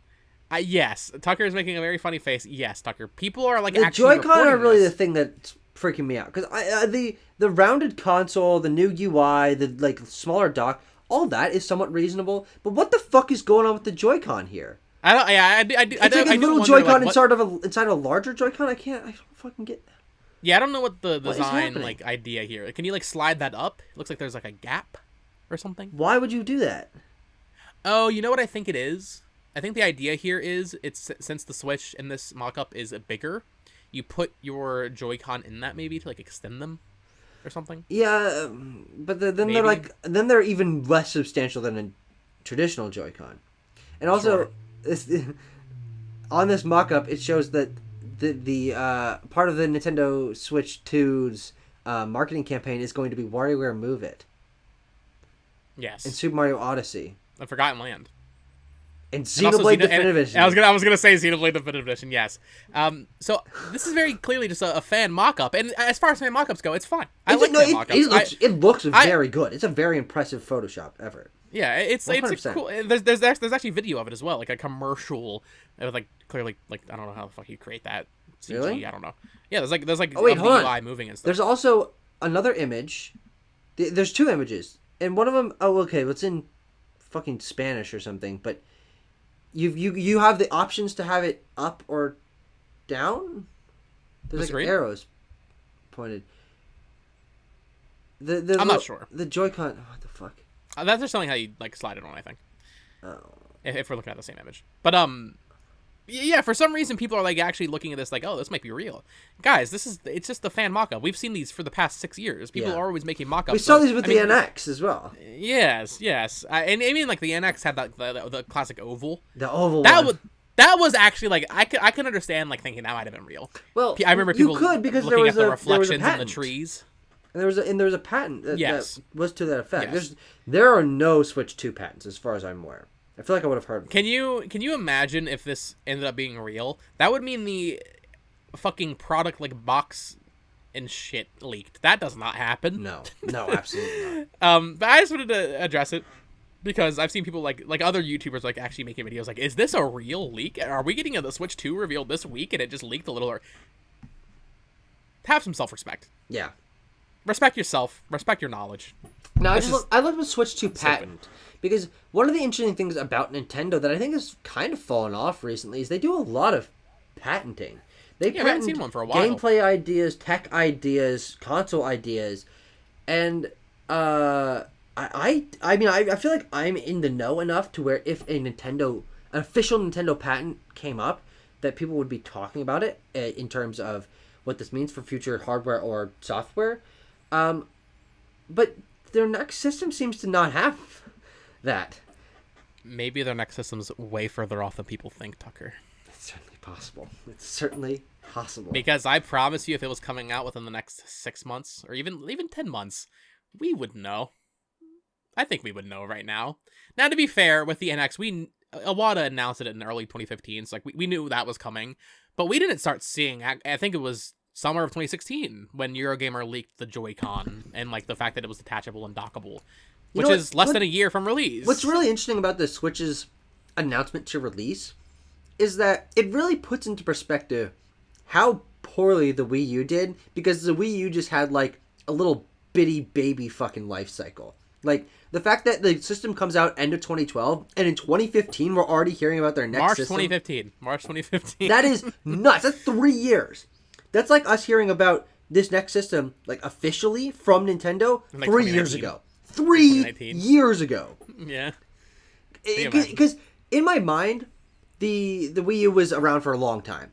Because I didn't get into it until 2014 when Smash came out, and there were already plenty of Wii U games at that point because there was quite a bit especially in like 2013. There were quite a few games, and 2014 games that I wasn't playing, like Bayonetta and Tropical Freeze and stuff like that, and Mario Kart. And so I was like, oh, this fucking system's been out for a long time, and whatever, normal console lifecycle. And the thing back, like, no, yeah, they kind of just pivoted real quick. It's interesting to think about. In the moment, it felt like an eternity. Yeah. But looking back, it's like, bro, that was like 3 years, actually. Yeah.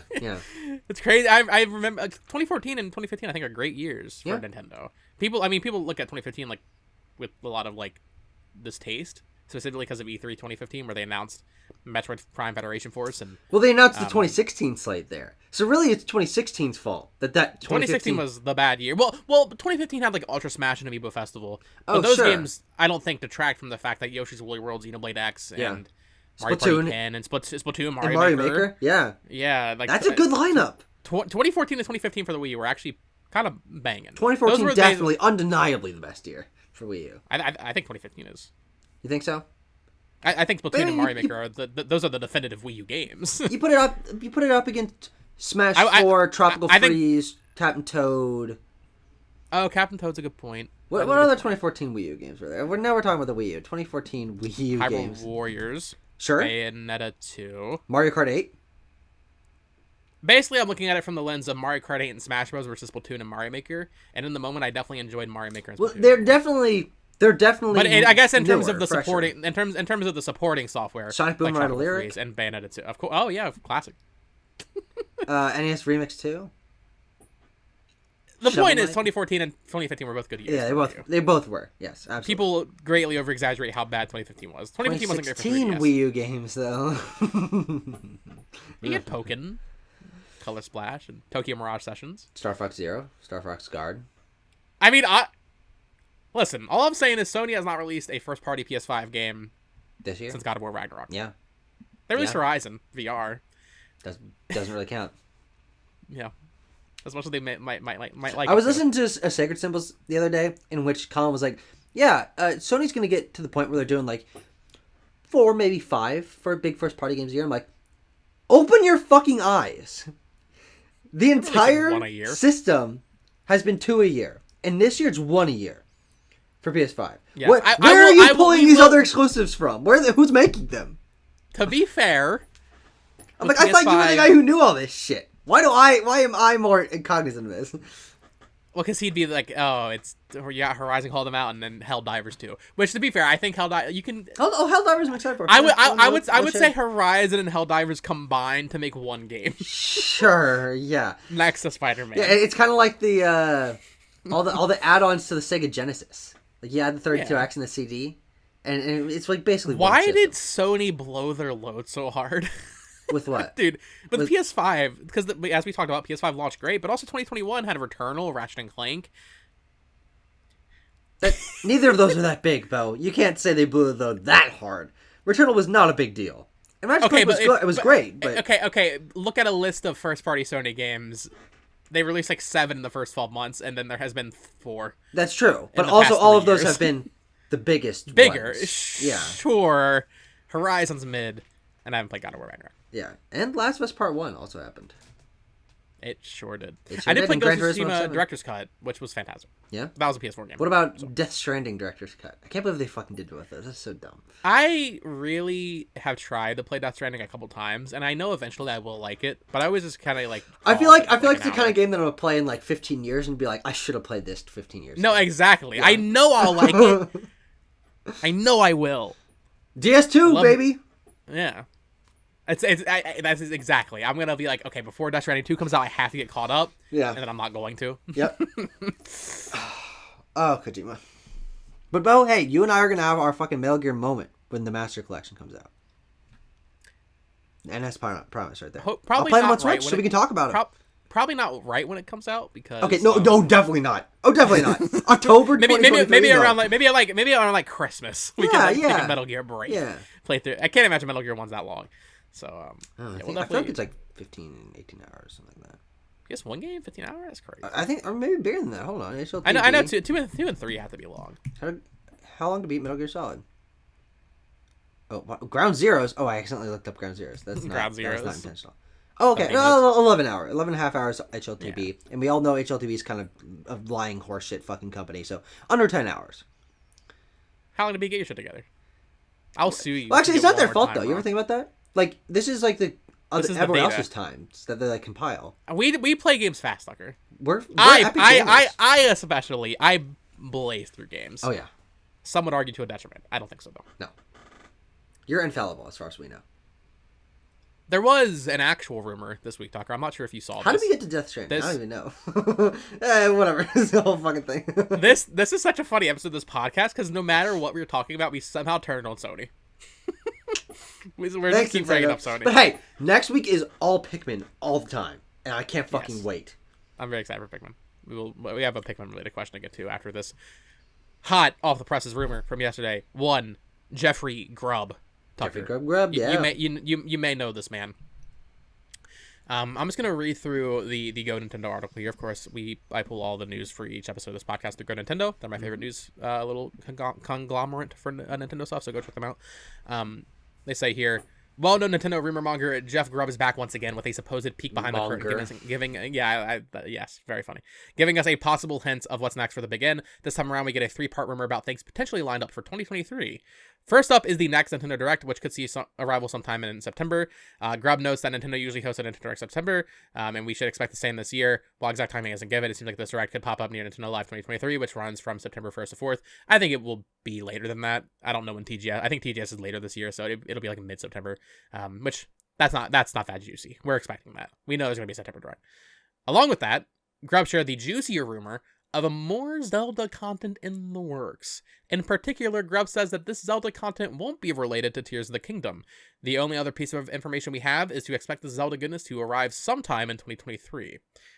Last, we have some more discussion of the rumored Metroid Prime 2 Remastered. According to Grubb, Metroid Prime Remastered 2 should be releasing relatively soon, and it will include modded controls and an HD overhaul. That said, it's not going to be the massive revamp that Metroid Prime Remastered was, so temper your expectations a bit.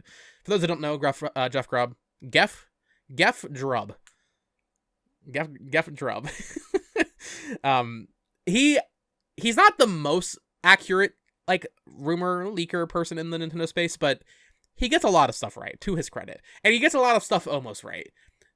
Infamously, Metroid Prime Remastered, he had some, like, bet where, like, he said if it doesn't release by November 2022, he's gonna shave his head. They clearly fucking held it until February, so, like, they wanted to see this man's scalp.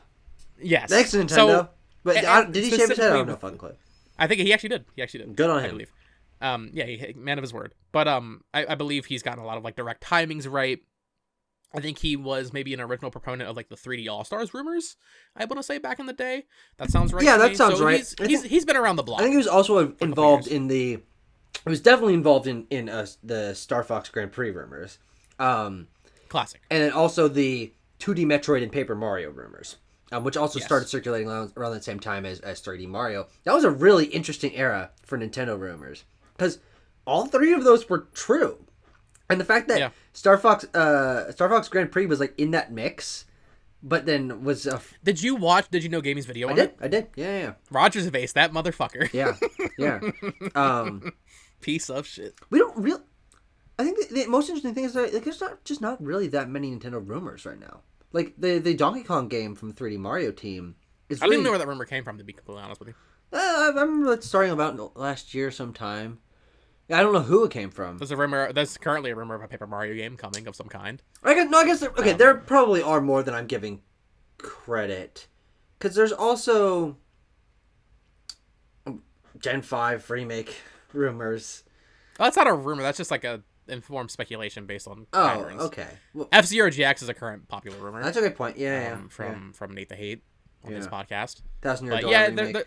There's not a ton of, like, concrete new game stuff right now. New games are really what gets my goose. Diving into what Grubb said on his, I believe on the Games Mess podcast is what he does. We'll start with the less interesting thing, which I think is Metroid Prime Remastered, Metroid Prime 2 Remastered. This makes sense to me. Yeah. If we're entering a pattern now where we're getting a shadow dropped Metroid game, or a shadow dropped GameCube game every Direct, this makes sense for September. Sure. I do wonder though if it's a much more bare bones port akin to Pikmin 1 and 2, would certainly release 2 and 3 together, right?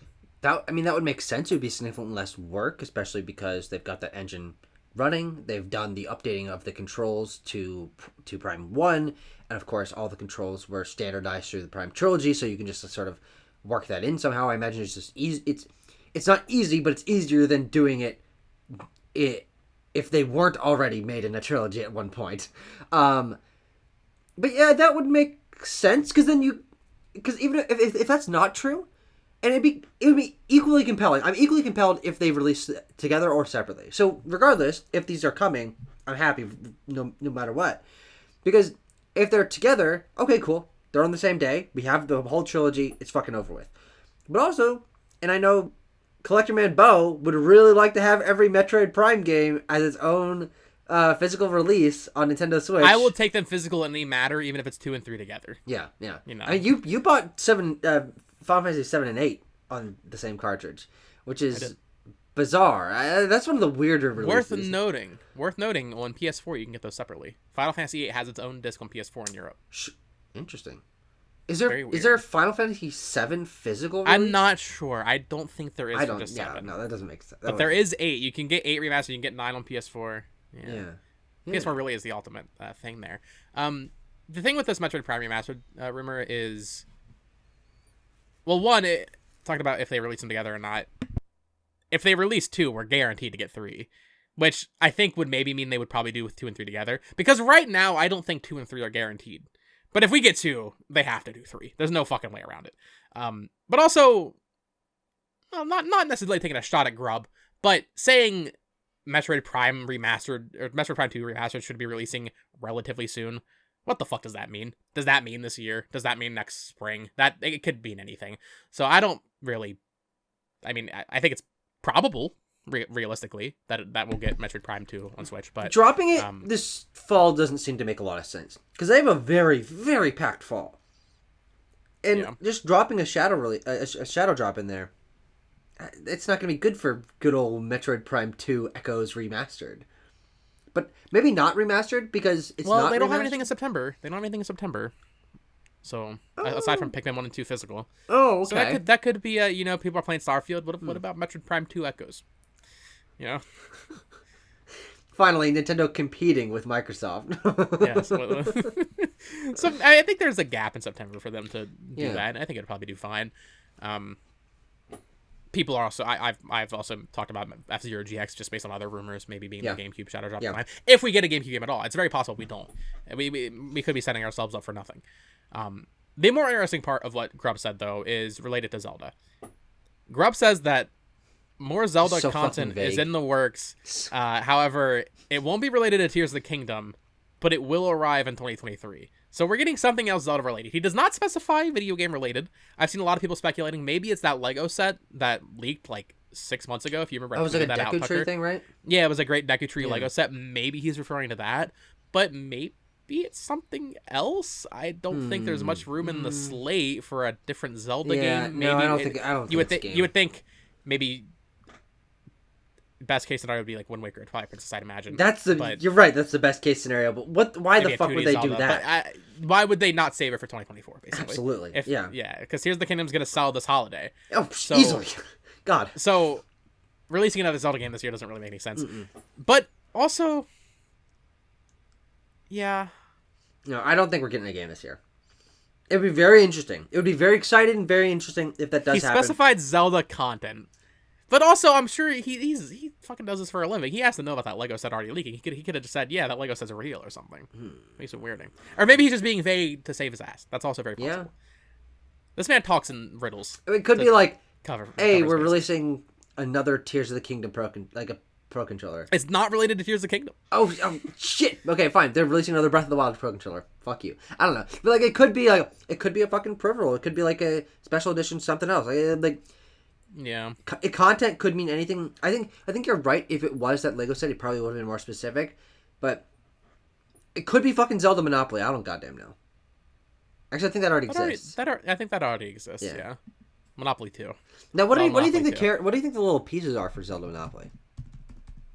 Oh, like the players? Yeah, the little Link, bits. Zelda, Ganondorf. Okay, there is a Zelda Monopoly, and it's got like how many players? 4? Is Monopoly Lose 4? How many? No, I think you can do more than that. There are 6 pieces. Okay, I have. Oh, interesting. Okay, they're actually the items from like Ocarina of Time. You have a bow, hook shot, slingshot, another bow. Okay, I got Monopoly the does Highland do, Shield like, and the Triforce. What the fuck? Monopoly does do is there like the 2 weird bows? objects. I can't really. What the fuck is that? Okay, that's definitely a bow. How we okay, hold on. I'm sending you a fucking image. How we figure out what this one on the far right is? Okay. Bo, tell me about this far right video... Monopoly piece. Yeah, I'm just gonna Google it so I don't fuck up the thing. Oh, okay, yeah, I'm gonna go play. Oh my god, why? Amazon started doing this thing where you click on like an image from them and it like is really small. Hold on, it's probably the boomerang. I would guess. That's a boomerang? No, I'm not sure. Let me. I'm zooming in here. Okay, there's definitely Triforce, Highland Shield, bow, slingshot, slingshot, hookshot, and yeah, that's the. What the fuck That's is gotta that? be the bow. It has to be the bow. No, there's a bow. Look, the bow is the third one. I mean the boomerang. Sorry, the boomerang. It has to be the boomerang. It has to be. Sure. Okay. Yeah, I guess so. Zeldopoly. Then we got 500. Oh, only $94. $94? Is it like rare or something? I have no idea, man. Damn. That is a lot. I had a Mario Monopoly at one point. Did you? Yeah. I don't think it ever got open. Like it's one of those things like when you're like 17 and your grandma has no idea what you'll get you anymore. Sure. She's like, here's Mario Chess. Mario Chess? Is that a thing? I also had Mario Chess. I just gave it to my little sister a couple years ago. Mario Chess. You just have this? This is you're fucking. I feel like I'm being homeschooled right now. Damn. Oh, interesting. Oh god, this looks really low quality. Sure. You got Kamek, you got Birdo, you got Goomba. I believe this is an accurate fact, Tucker. That is the only official Birdo figure ever released in the U.S. By Nintendo? Yes, like that is the only Birdo official release. That's crazy. Yeah. Birdo not getting the love. How did you ever find that out? I think... like a fun fact somewhere? No, I think we found the pieces at Goodwill one time, and I was looking them up on eBay, and we found out that Birdo was actually worth more, and then we were doing research, and then it turned out that Birdo... Okay. Yeah, how much is the chest? I'm not sure. I don't know what it was worth, but... Damn.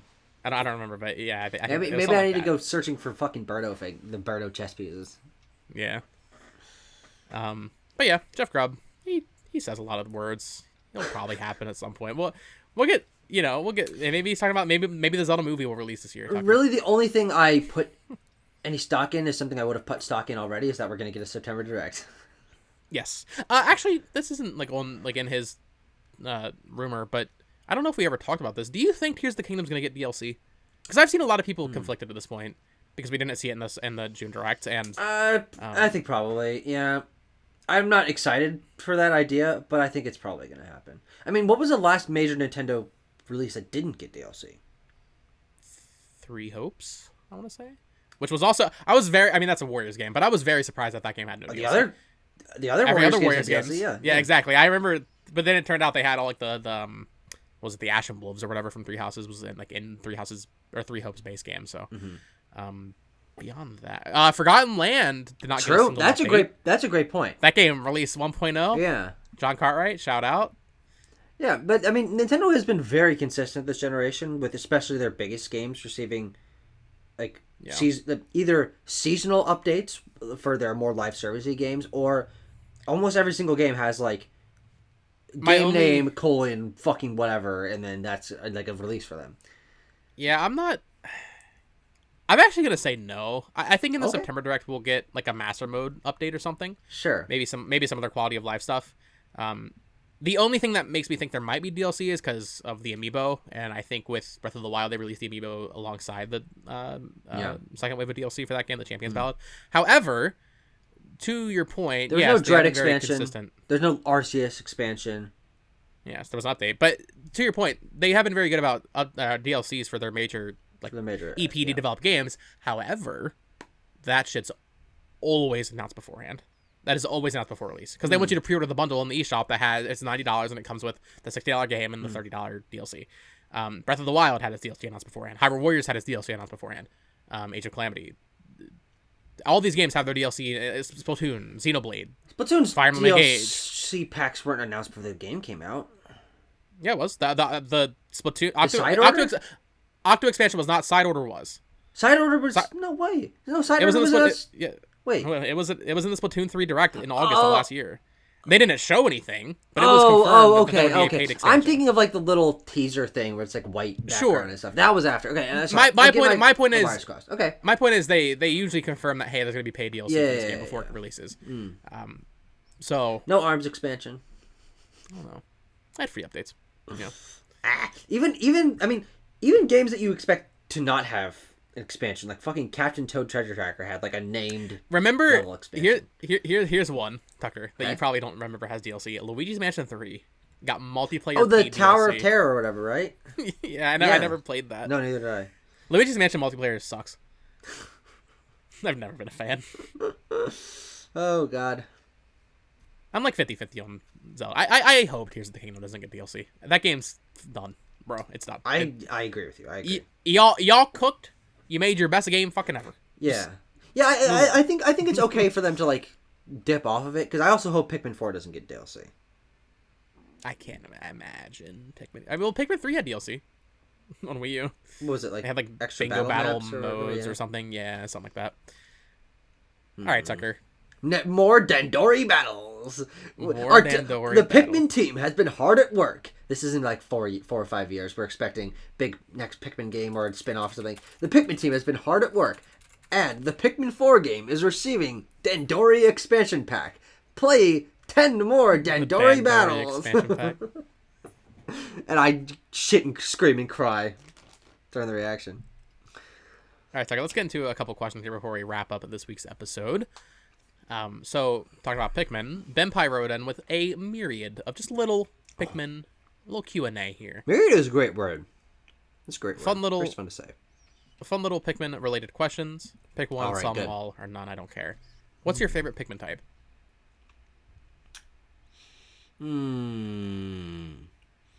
I actually don't really have one that I automatically gravitate towards. Maybe yellow or rock Pikmin. Yellow? Yellow's the worst Pikmin.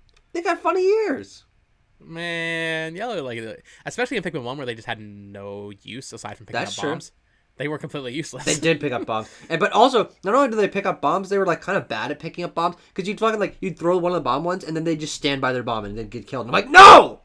I told you, you shouldn't, why would you do it? You just suicide. Just kill yourself. Yeah. But I think the original three Pikmin are the weakest. I wasn't really thinking if they were utility necessarily. Sure. I think you can answer this question from both ways. I mean, if you're talking to utility, you got mad at me for saying fucking yellow Pikmin. Well, because yellow Pikmin are easily the worst in both regards in terms of design and utility.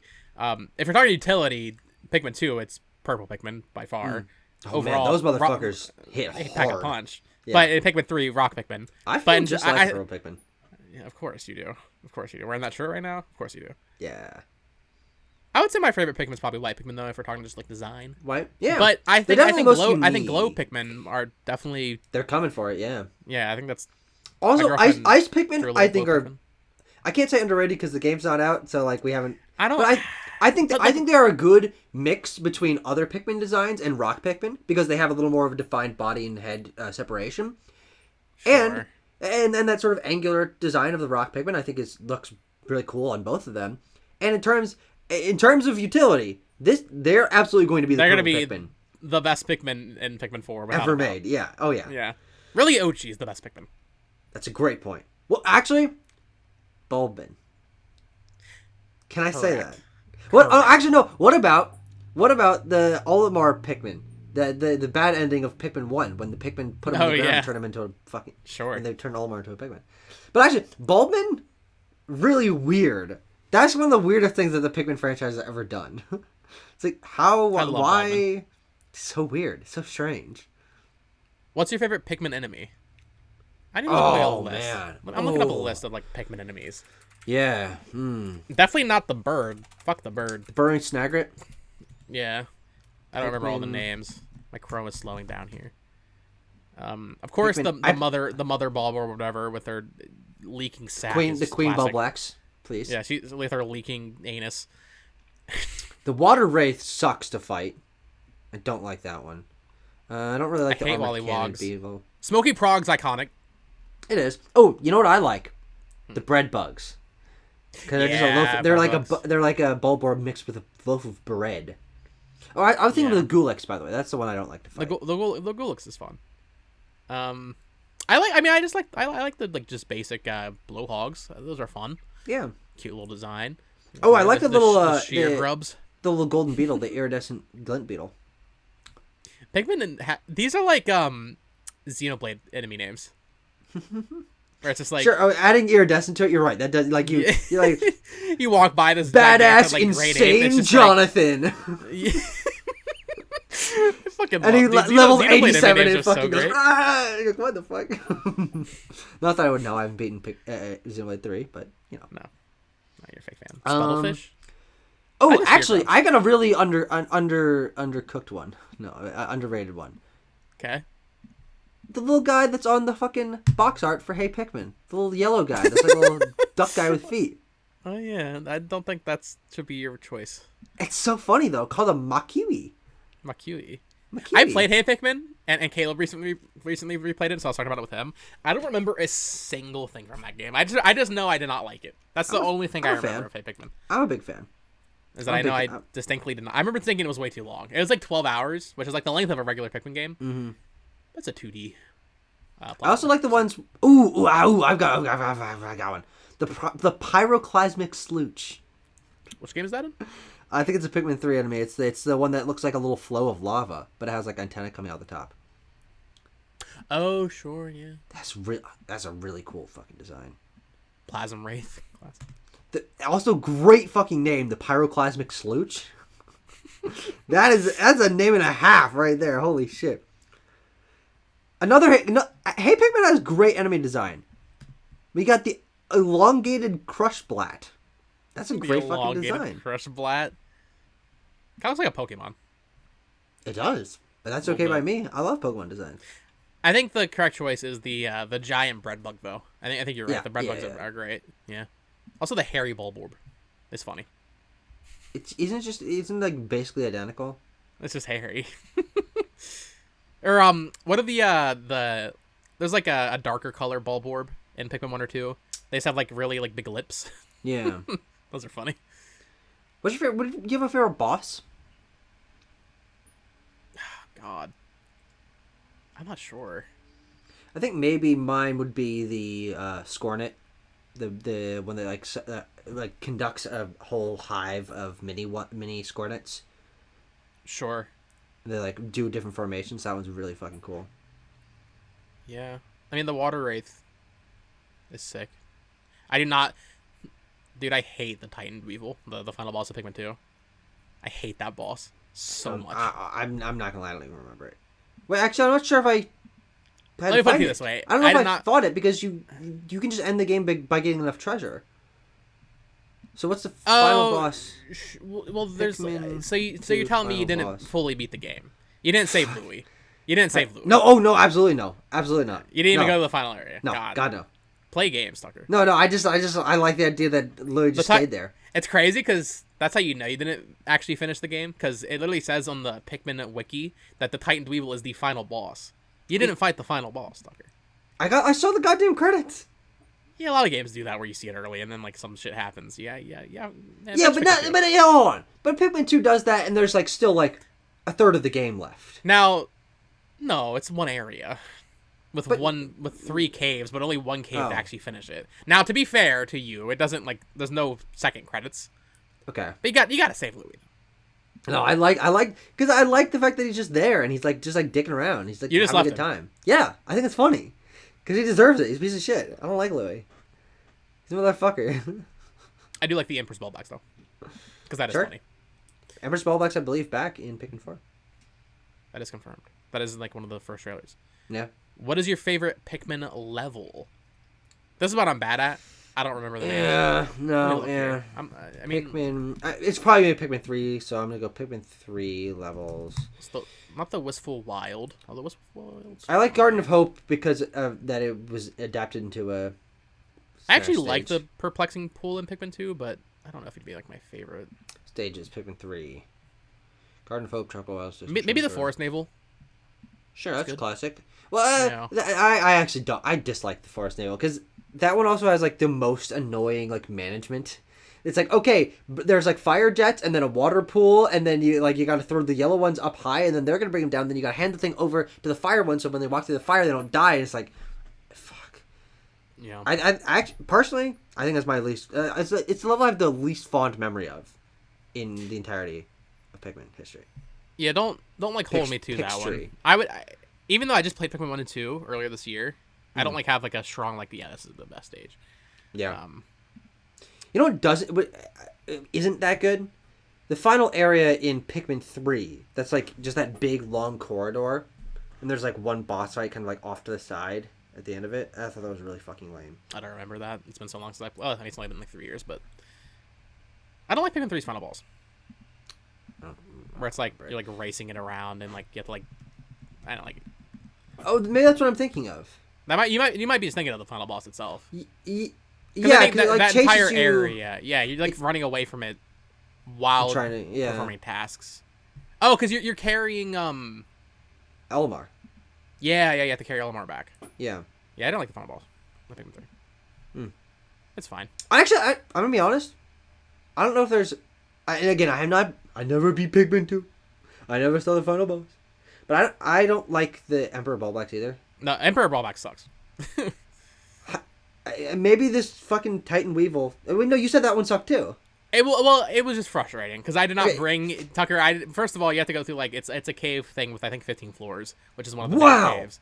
But then I didn't realize I should have brought like 30 yellow Pikmin because it's just a spider boss basically, but it's like doing all these elemental things, and you basically need yellow Pikmin to hit its spider ball body. Sure. And I did not have yellow Pikmin, so literally I was I was like in the corner perfectly avoiding. Anytime my Pikmin would get lit on fire, I would just call him back. It's fine.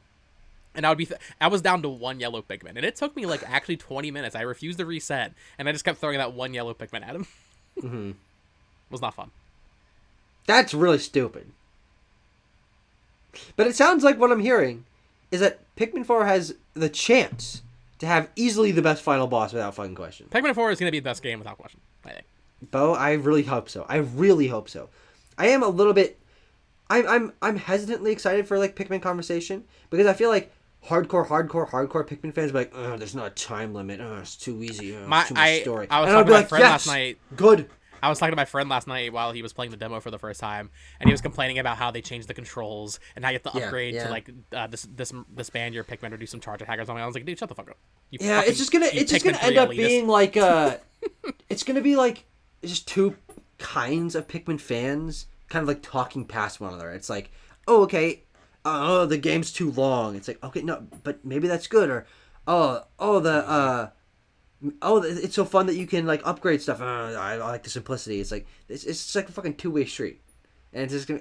I don't know how much fun it's gonna really be to talk about this game, but it's gonna be fun to Pikmin analyze fans it should just for me. Be Pikmin fans and band together. Y'all don't have much else.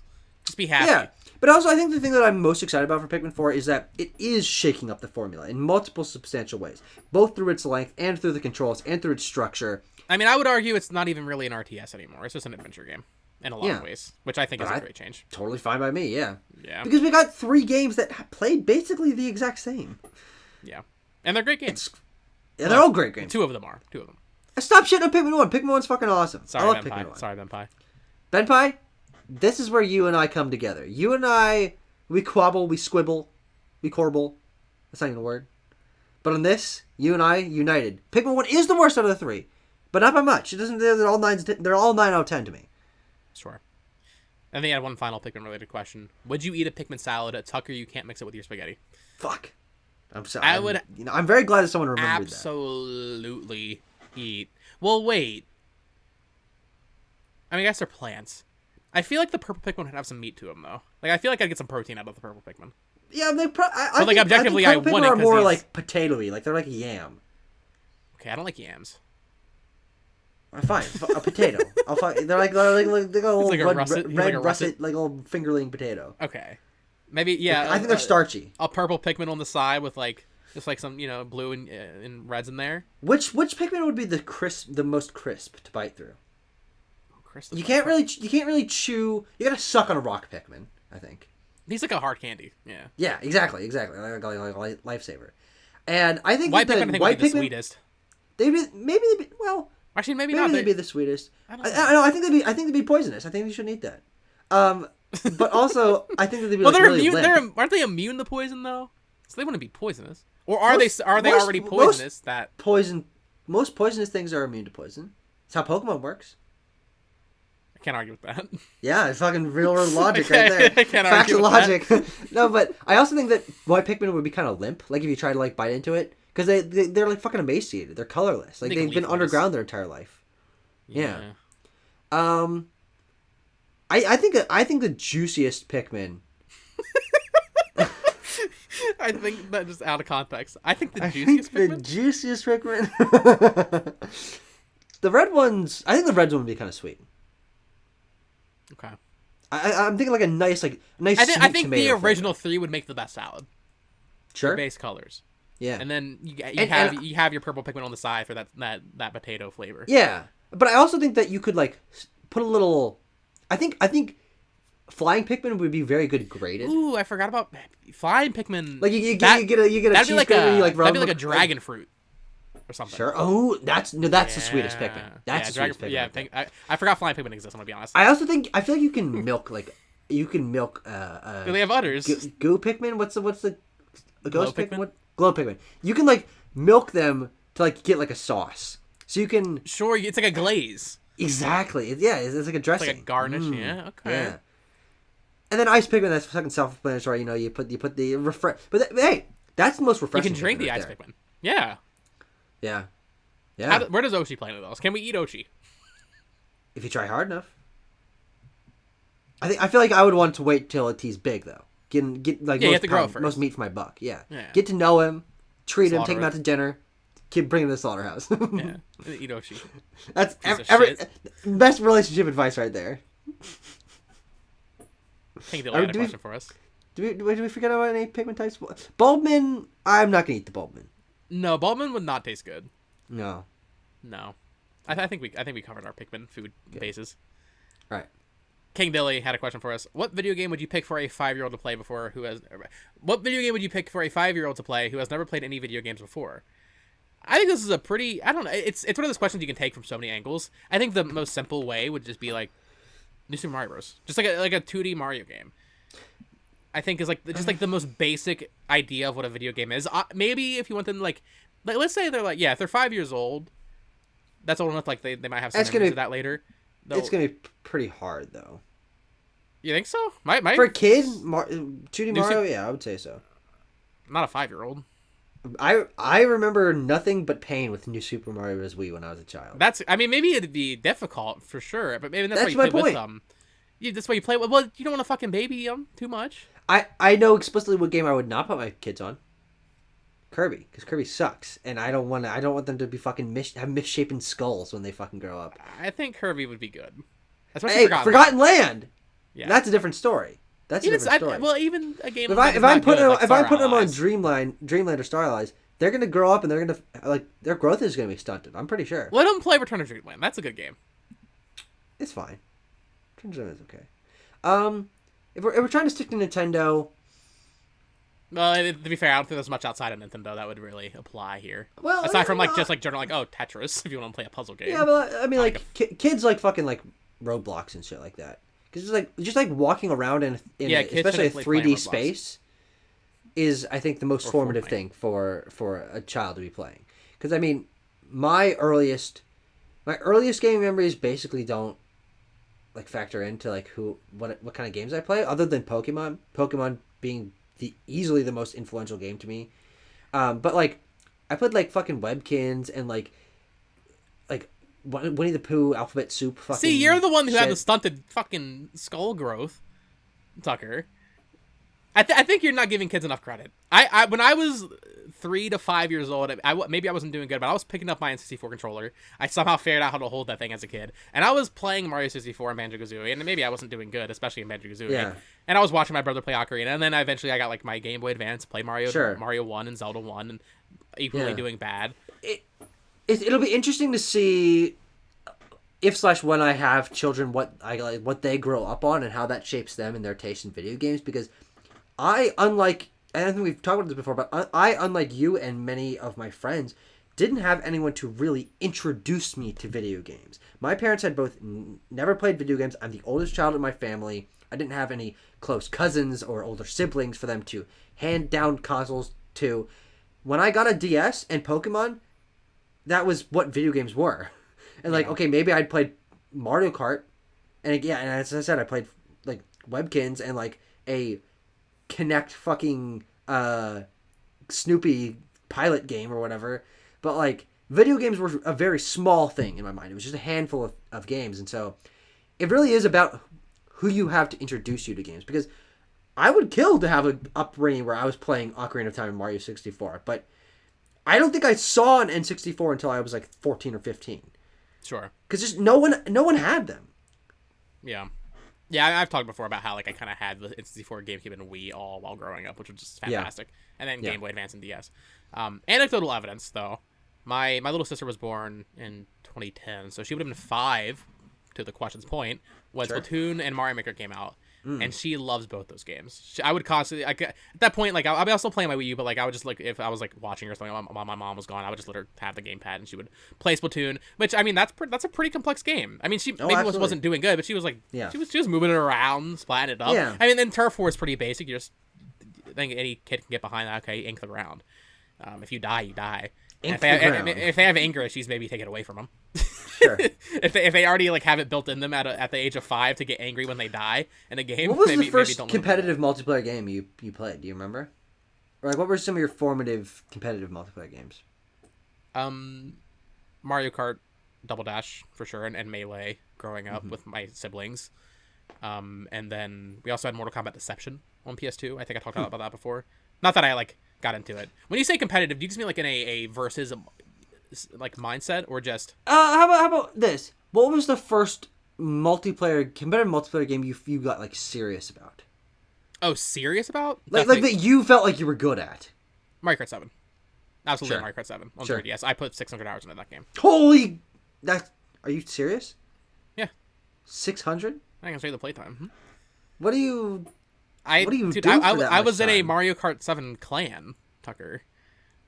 I was on the like time trial leaderboard for that game. I'm the one who has a misshapen skull. I actually checked the website. I found it a few days ago. I was like, now I'm like, I think like 500 in the world on Toad Circuit. But at the time, I specifically remember being 21 in the world on Toad Circuit, and like that's not even that good. Time travel for time travels, yeah, for Toad Circuit when I was 12 years old, and I was hyped. That's crazy. That's nuts. So Mario Kart 7 would definitely be my answer there. And then like the next year, Black Ops 2. I remember doing like Search and Destroy with my current roommate and just going hard, going like win streaks and everything. And then continue on, like eventually I'm like 16 when Overwatch comes out, so Overwatch, and at that point, I mean, Call of Duty in terms of like the FPS and like actual hardcore gaming space, but in terms of just like basic competitive mindset, probably Mario Kart overall. Sure. What about you? I would assume similar Nintendo.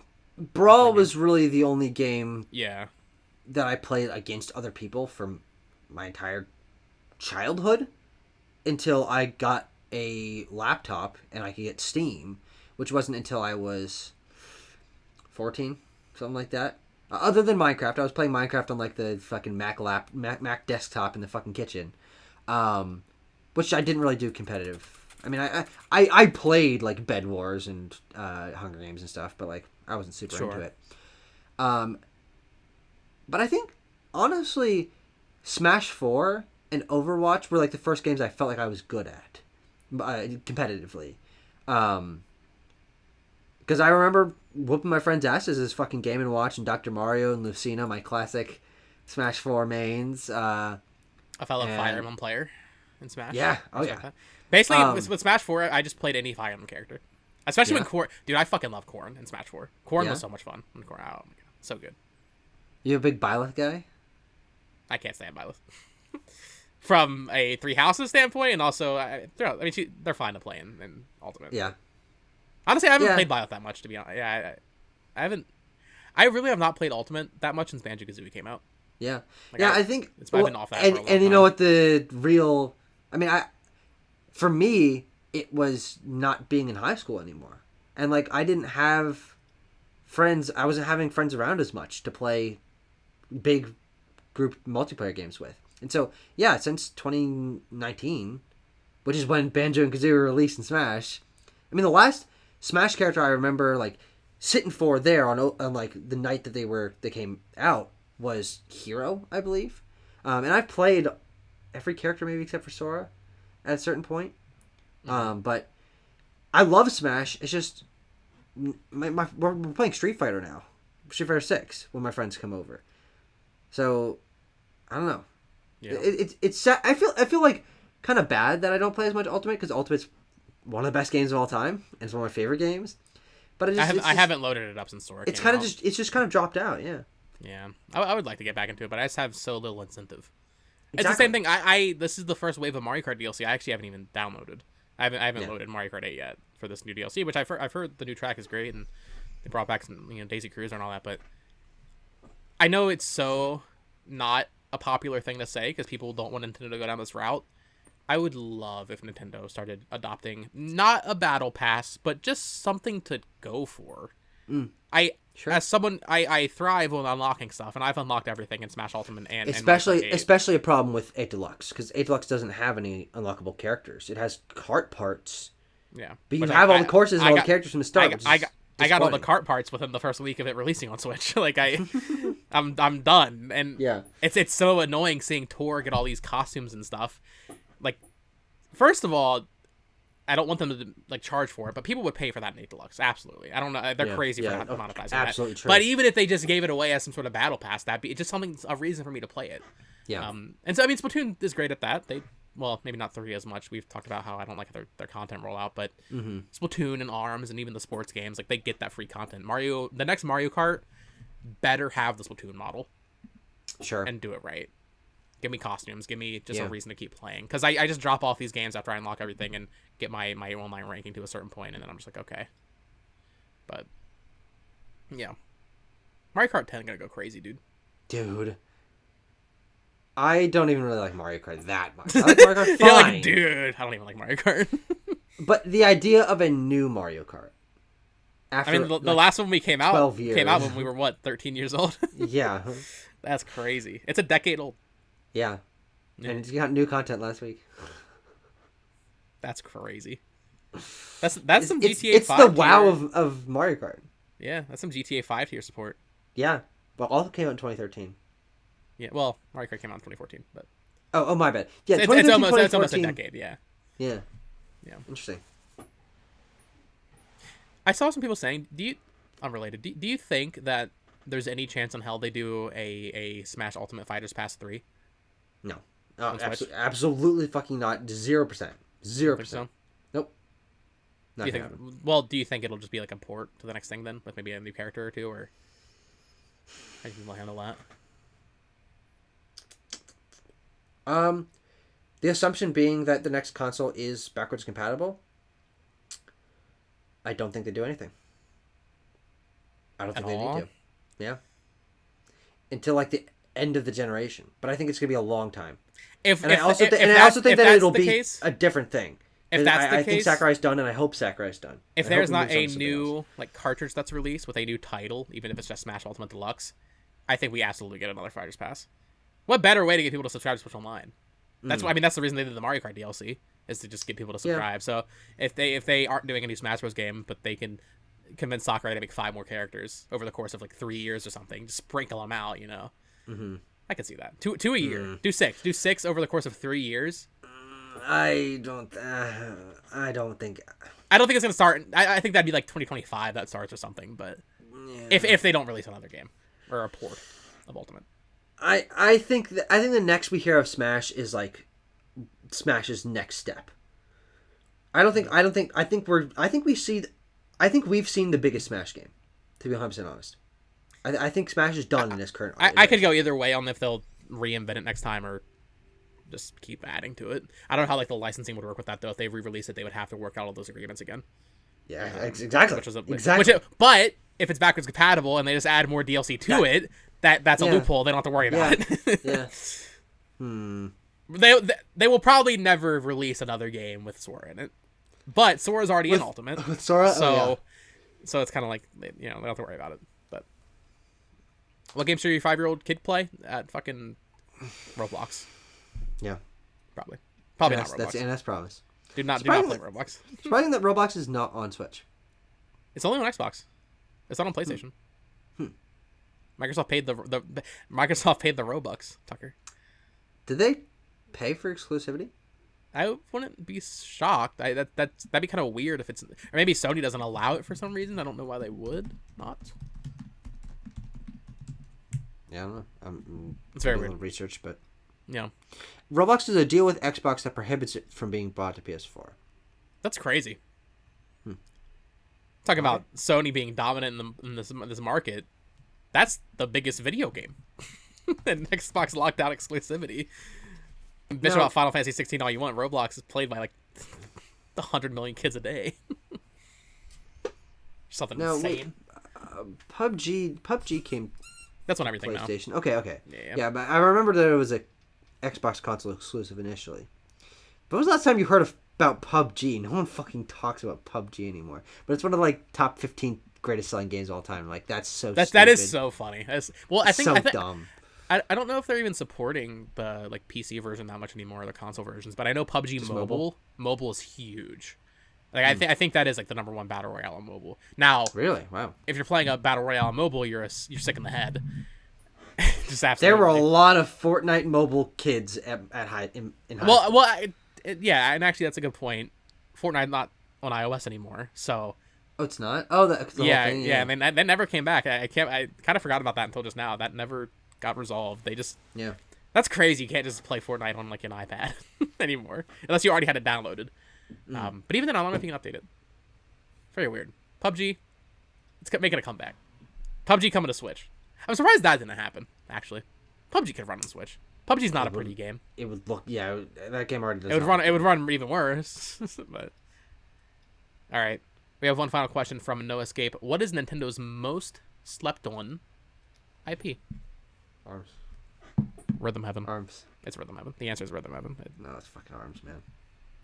Okay, but like Arms is like good, and to be fair, Arms sold equivalent to like. Here's the thing: if we're talking like truly slept on, I think that means it has to generally not sell very well.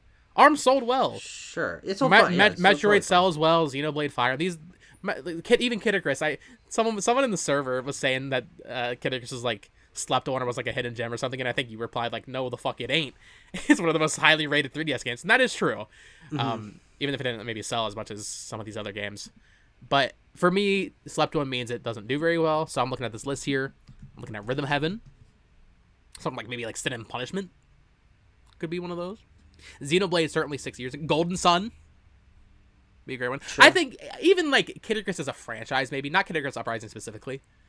Could maybe apply here. Yeah, I don't know. I think the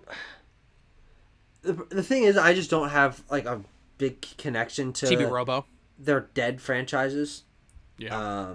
I would F-Zero. be totally fine seeing F-Zero and Earthbound and Punch-Out and Rhythm Heaven come back. I'm sure new games in those series would not only be great, but at least for my taste, probably be the best in any of their respective franchises. But I mean, yeah, most of the Nintendo franchises I care about aren't dead. Even aren't dead. And even the one that you might have called dead is not dead anymore, which is Professor Layton. And Professor Layton is coming back. So, of course, It's not Nintendo. That's not Nintendo, but it's basically Nintendo. Yeah. Electroplankton is fine to sleep on. Electroplankton. It's fine to sleep on that. That's okay. Balloon Fight. Nah. The answer. I mean, my like under 3 million sales parameter is arbitrary. I think Arms is a fine answer for you. Sure, but also, didn't Arms sell under 3 million? It was like it might have been just under 3 million. It definitely sold over 2 million. I know that much. I thought it was like 2.8 or something like that. That could be. What is trace memory? I'm on another code. 2.66. Okay, I was pretty close.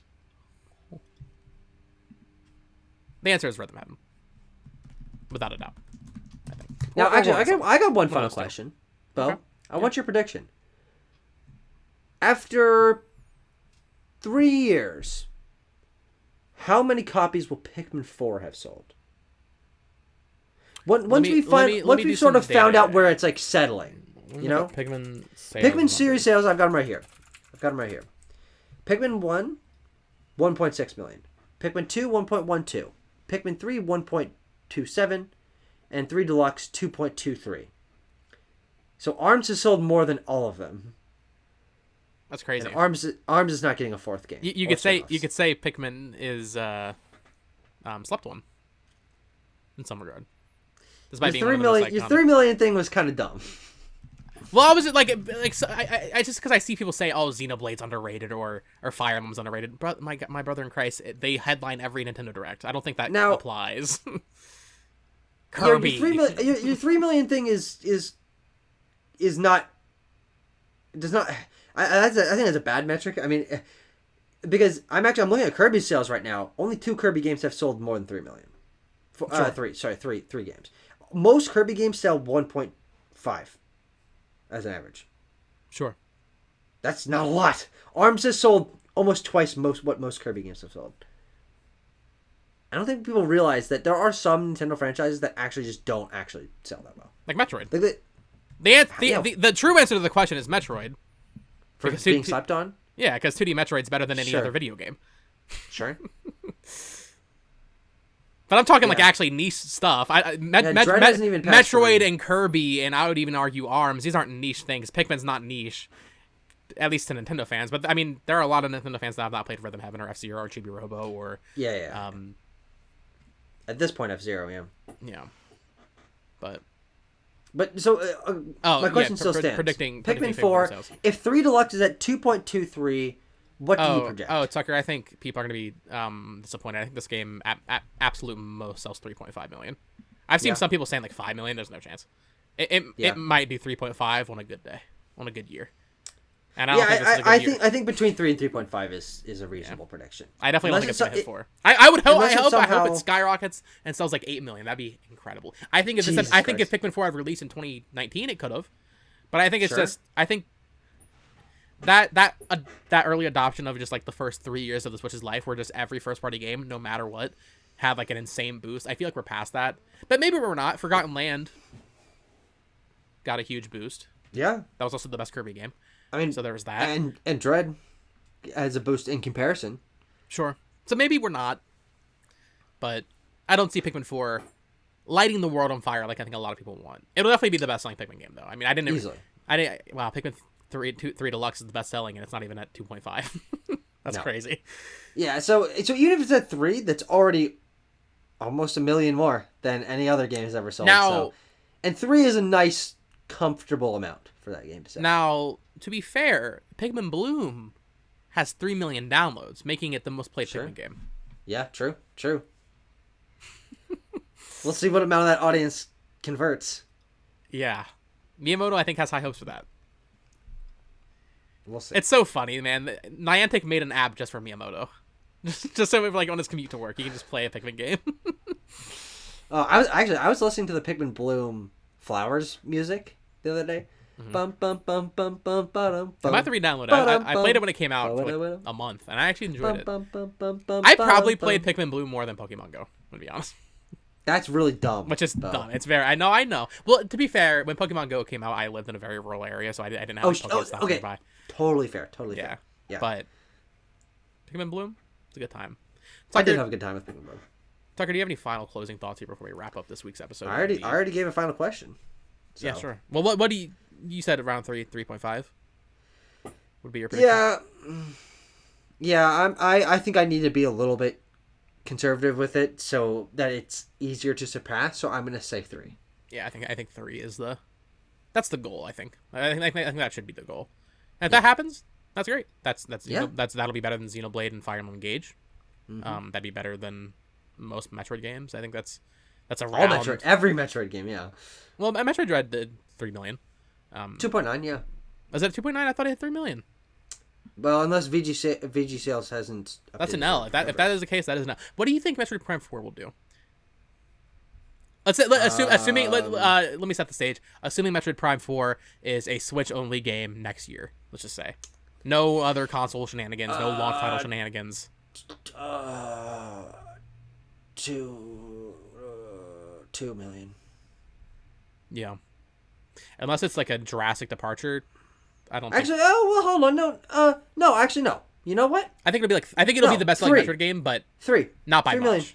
Yeah. Yeah, I'm gonna go 3 because I didn't recognize or didn't realize it, but Metroid Prime 1 sold 2.8, and that makes it the second best selling Metroid game. And both 2 Echoes and 3 Corruption both sold over 1 million, which is not great. Especially jumping off from 2.8.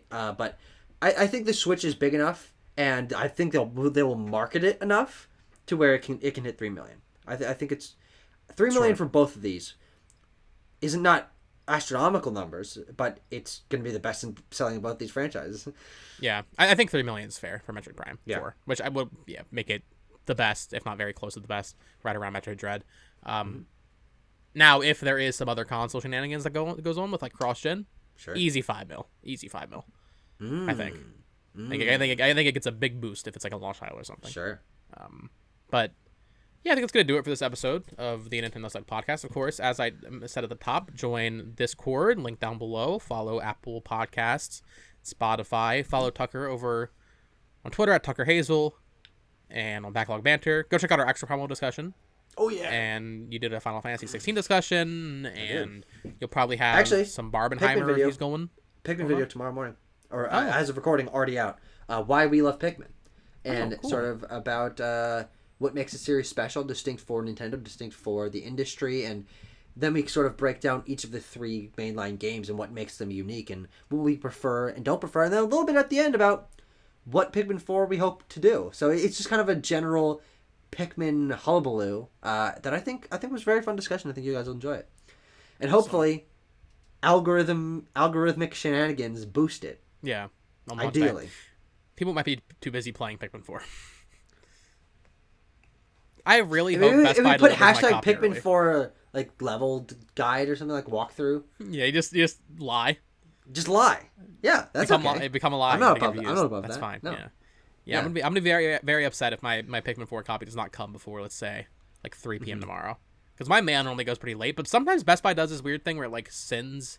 Are you getting it mailed? Yeah, I have it ordered because I got it for the buy 2 get 1 thing.